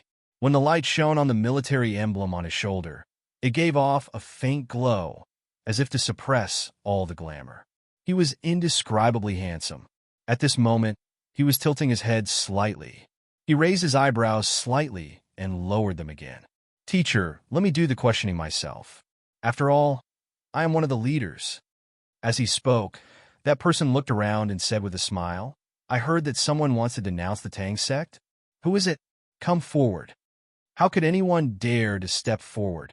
Everyone's faces had turned extremely pale when they heard the words Tang sect. Not only did no one dare to step forward, but everyone held their breaths and did not even dare to move their hands. They did not expect that this operation was not led by an ordinary person with no background, nor was it led by the small organization they had encountered before. It was led by the Tang sect. In other words, this investigation was led by the Tang sect. The Tang sect had always been a secret department used to resist external enemies. No one could predict the power of this department. First, it was because of its mystery. Second, it was because of its leader, young Master Tang. Chapter 918. Young Master Tang did not only have a certain level of strength in the military. Just his background alone was enough to shut everyone up. The first time people heard of this name, he was only 8 years old. An incident once happened on 6th Avenue in New York. Nearly 7 ATMs were not controlled by anyone and kept spitting out money. This incident not only alarmed the higher-ups, but even the media made a shocking report at that time. Everyone was guessing who had the ability to hack into the United States defense. It must be a hacker group. However, when they found out, it was the Tang family that controlled the entire Chinatown. At that time, old Master Tang was holding a dragon-headed walking stick, and sitting next to him was a little boy. That little boy was born autistic. Other than the Sudoku in the newspaper, he did not react to anything else. He did not cry or laugh. However, it was this child who was able to hack into many network defenses with a laptop. At the end of 1997, those who read the foreign news knew how much hype this incident had at that time. The boy was brought to the interrogation hall. Because he was too young, they did not immediately make a decision. That was because the Americans did not want to judge him. Instead, they wanted to fight for him. They could provide many superior conditions to this little boy. As long as the Tang family agreed to change the little boy's nationality to the United States, they would immediately let him enter the most cutting-edge technology department. Old Master Tang did not agree. As the biggest Chinese businessman, his strength in the United States was definitely not inferior to that in China. He only gave the Americans one sentence. The Tang family must become a Chinese soldier. That was right, a soldier. This person was born in the wealthiest family in Chinatown. Compared to his eldest brother and second brother, he did not look like he was born in the Tang family at all. Because to put it bluntly, he was a fool. The Americans once used this to negotiate with old Master Tang, saying that it was most suitable for such a child to be raised by them. After all, his life skills were basically zero. Other than computers, what else could this child do? However, there were so many people in the Tang family, But old Master Tang valued this little grandson the most and wanted to send him back to China. Just like that, 10 years later, the Falcon Special Forces produced a young Master Tang who made the world tremble. Because of his presence, no one dared to enter the border for 3 years. It would be fine if such a person was only outstanding in the military. However, he also knew how to play politics. This caused the group of people to be on tenterhooks. To be precise, the border was just southwest of Cloud City, and that was Falcon's defensive zone. How could they dare to compete with this man who had suddenly appeared? Deputy Director Zhang's forehead was dripping with cold sweat. Young Master Tang just walked up to him and smiled. Deputy Director Zhang, right? Deputy Director Zhang straightened his back. After all, the other party was only one level higher than him. He did not need to be so humble. Perhaps the rumors were just rumors. It's me. He accepts bribes, likes to gamble, and is also involved with Myanmar. Young Master Tang's fingers moved, and the gun in his palm was pointed directly at his forehead. That posture was very handsome and crisp. Do you know why Wei Wei took your child away? It's because of these unforgivable crimes. Now, who else can continue to stand up? With a gun pointed at them like this, who would dare to stand up? Deputy Director Zhang was so scared that his legs gave out. Young Master Tang then put the gun back and said concisely, "Take them away. Not too many, not too few." The 3 related people, those who were lucky and still wanted to talk to the old general, were all secretly brought back. The old general was furious when he saw young Master Tang. "Bastard! How dare you pull out a gun in front of me? Didn't you see my military rank? Or didn't you see me?" Young Master Tang cooperated at this time.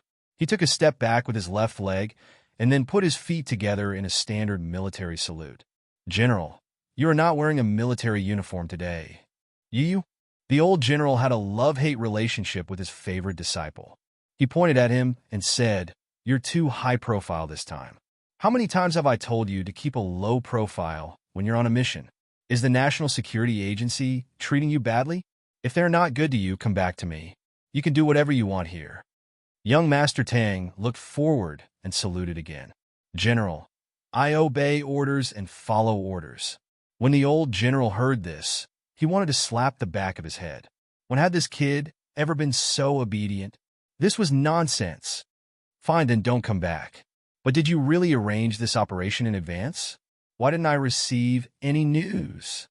The old general raised an eyebrow. Young Master Tang smiled. "Wei Wei is too fast. She's already settled everything here before we even got the news. However, I still have to ask about the plane. You know that the Tang sect has limited funds and can't afford a private jet." When the old general heard this, he almost spat out the tea in his mouth. This brat is crying poor. He actually dares to come here and cry poor. After talking for 10 minutes, the old general chased him away. He was afraid that if his favorite disciple didn't leave, the good-tempered image that he tried so hard to maintain in front of others would be ruined. This brat can really anger people to death in minutes. However, the old general also told young Master Tang that even if he didn't come, these people would be severely punished. This time, the pressure not only came from the original mission, but also from the person who appeared on the train in a private jet. His background was not simple enough to compete with the Tang sect. After hearing this, young Master Tang put down the cigarette in his hand and smiled meaningfully. "It's time to meet." On the other side, the old general was confused.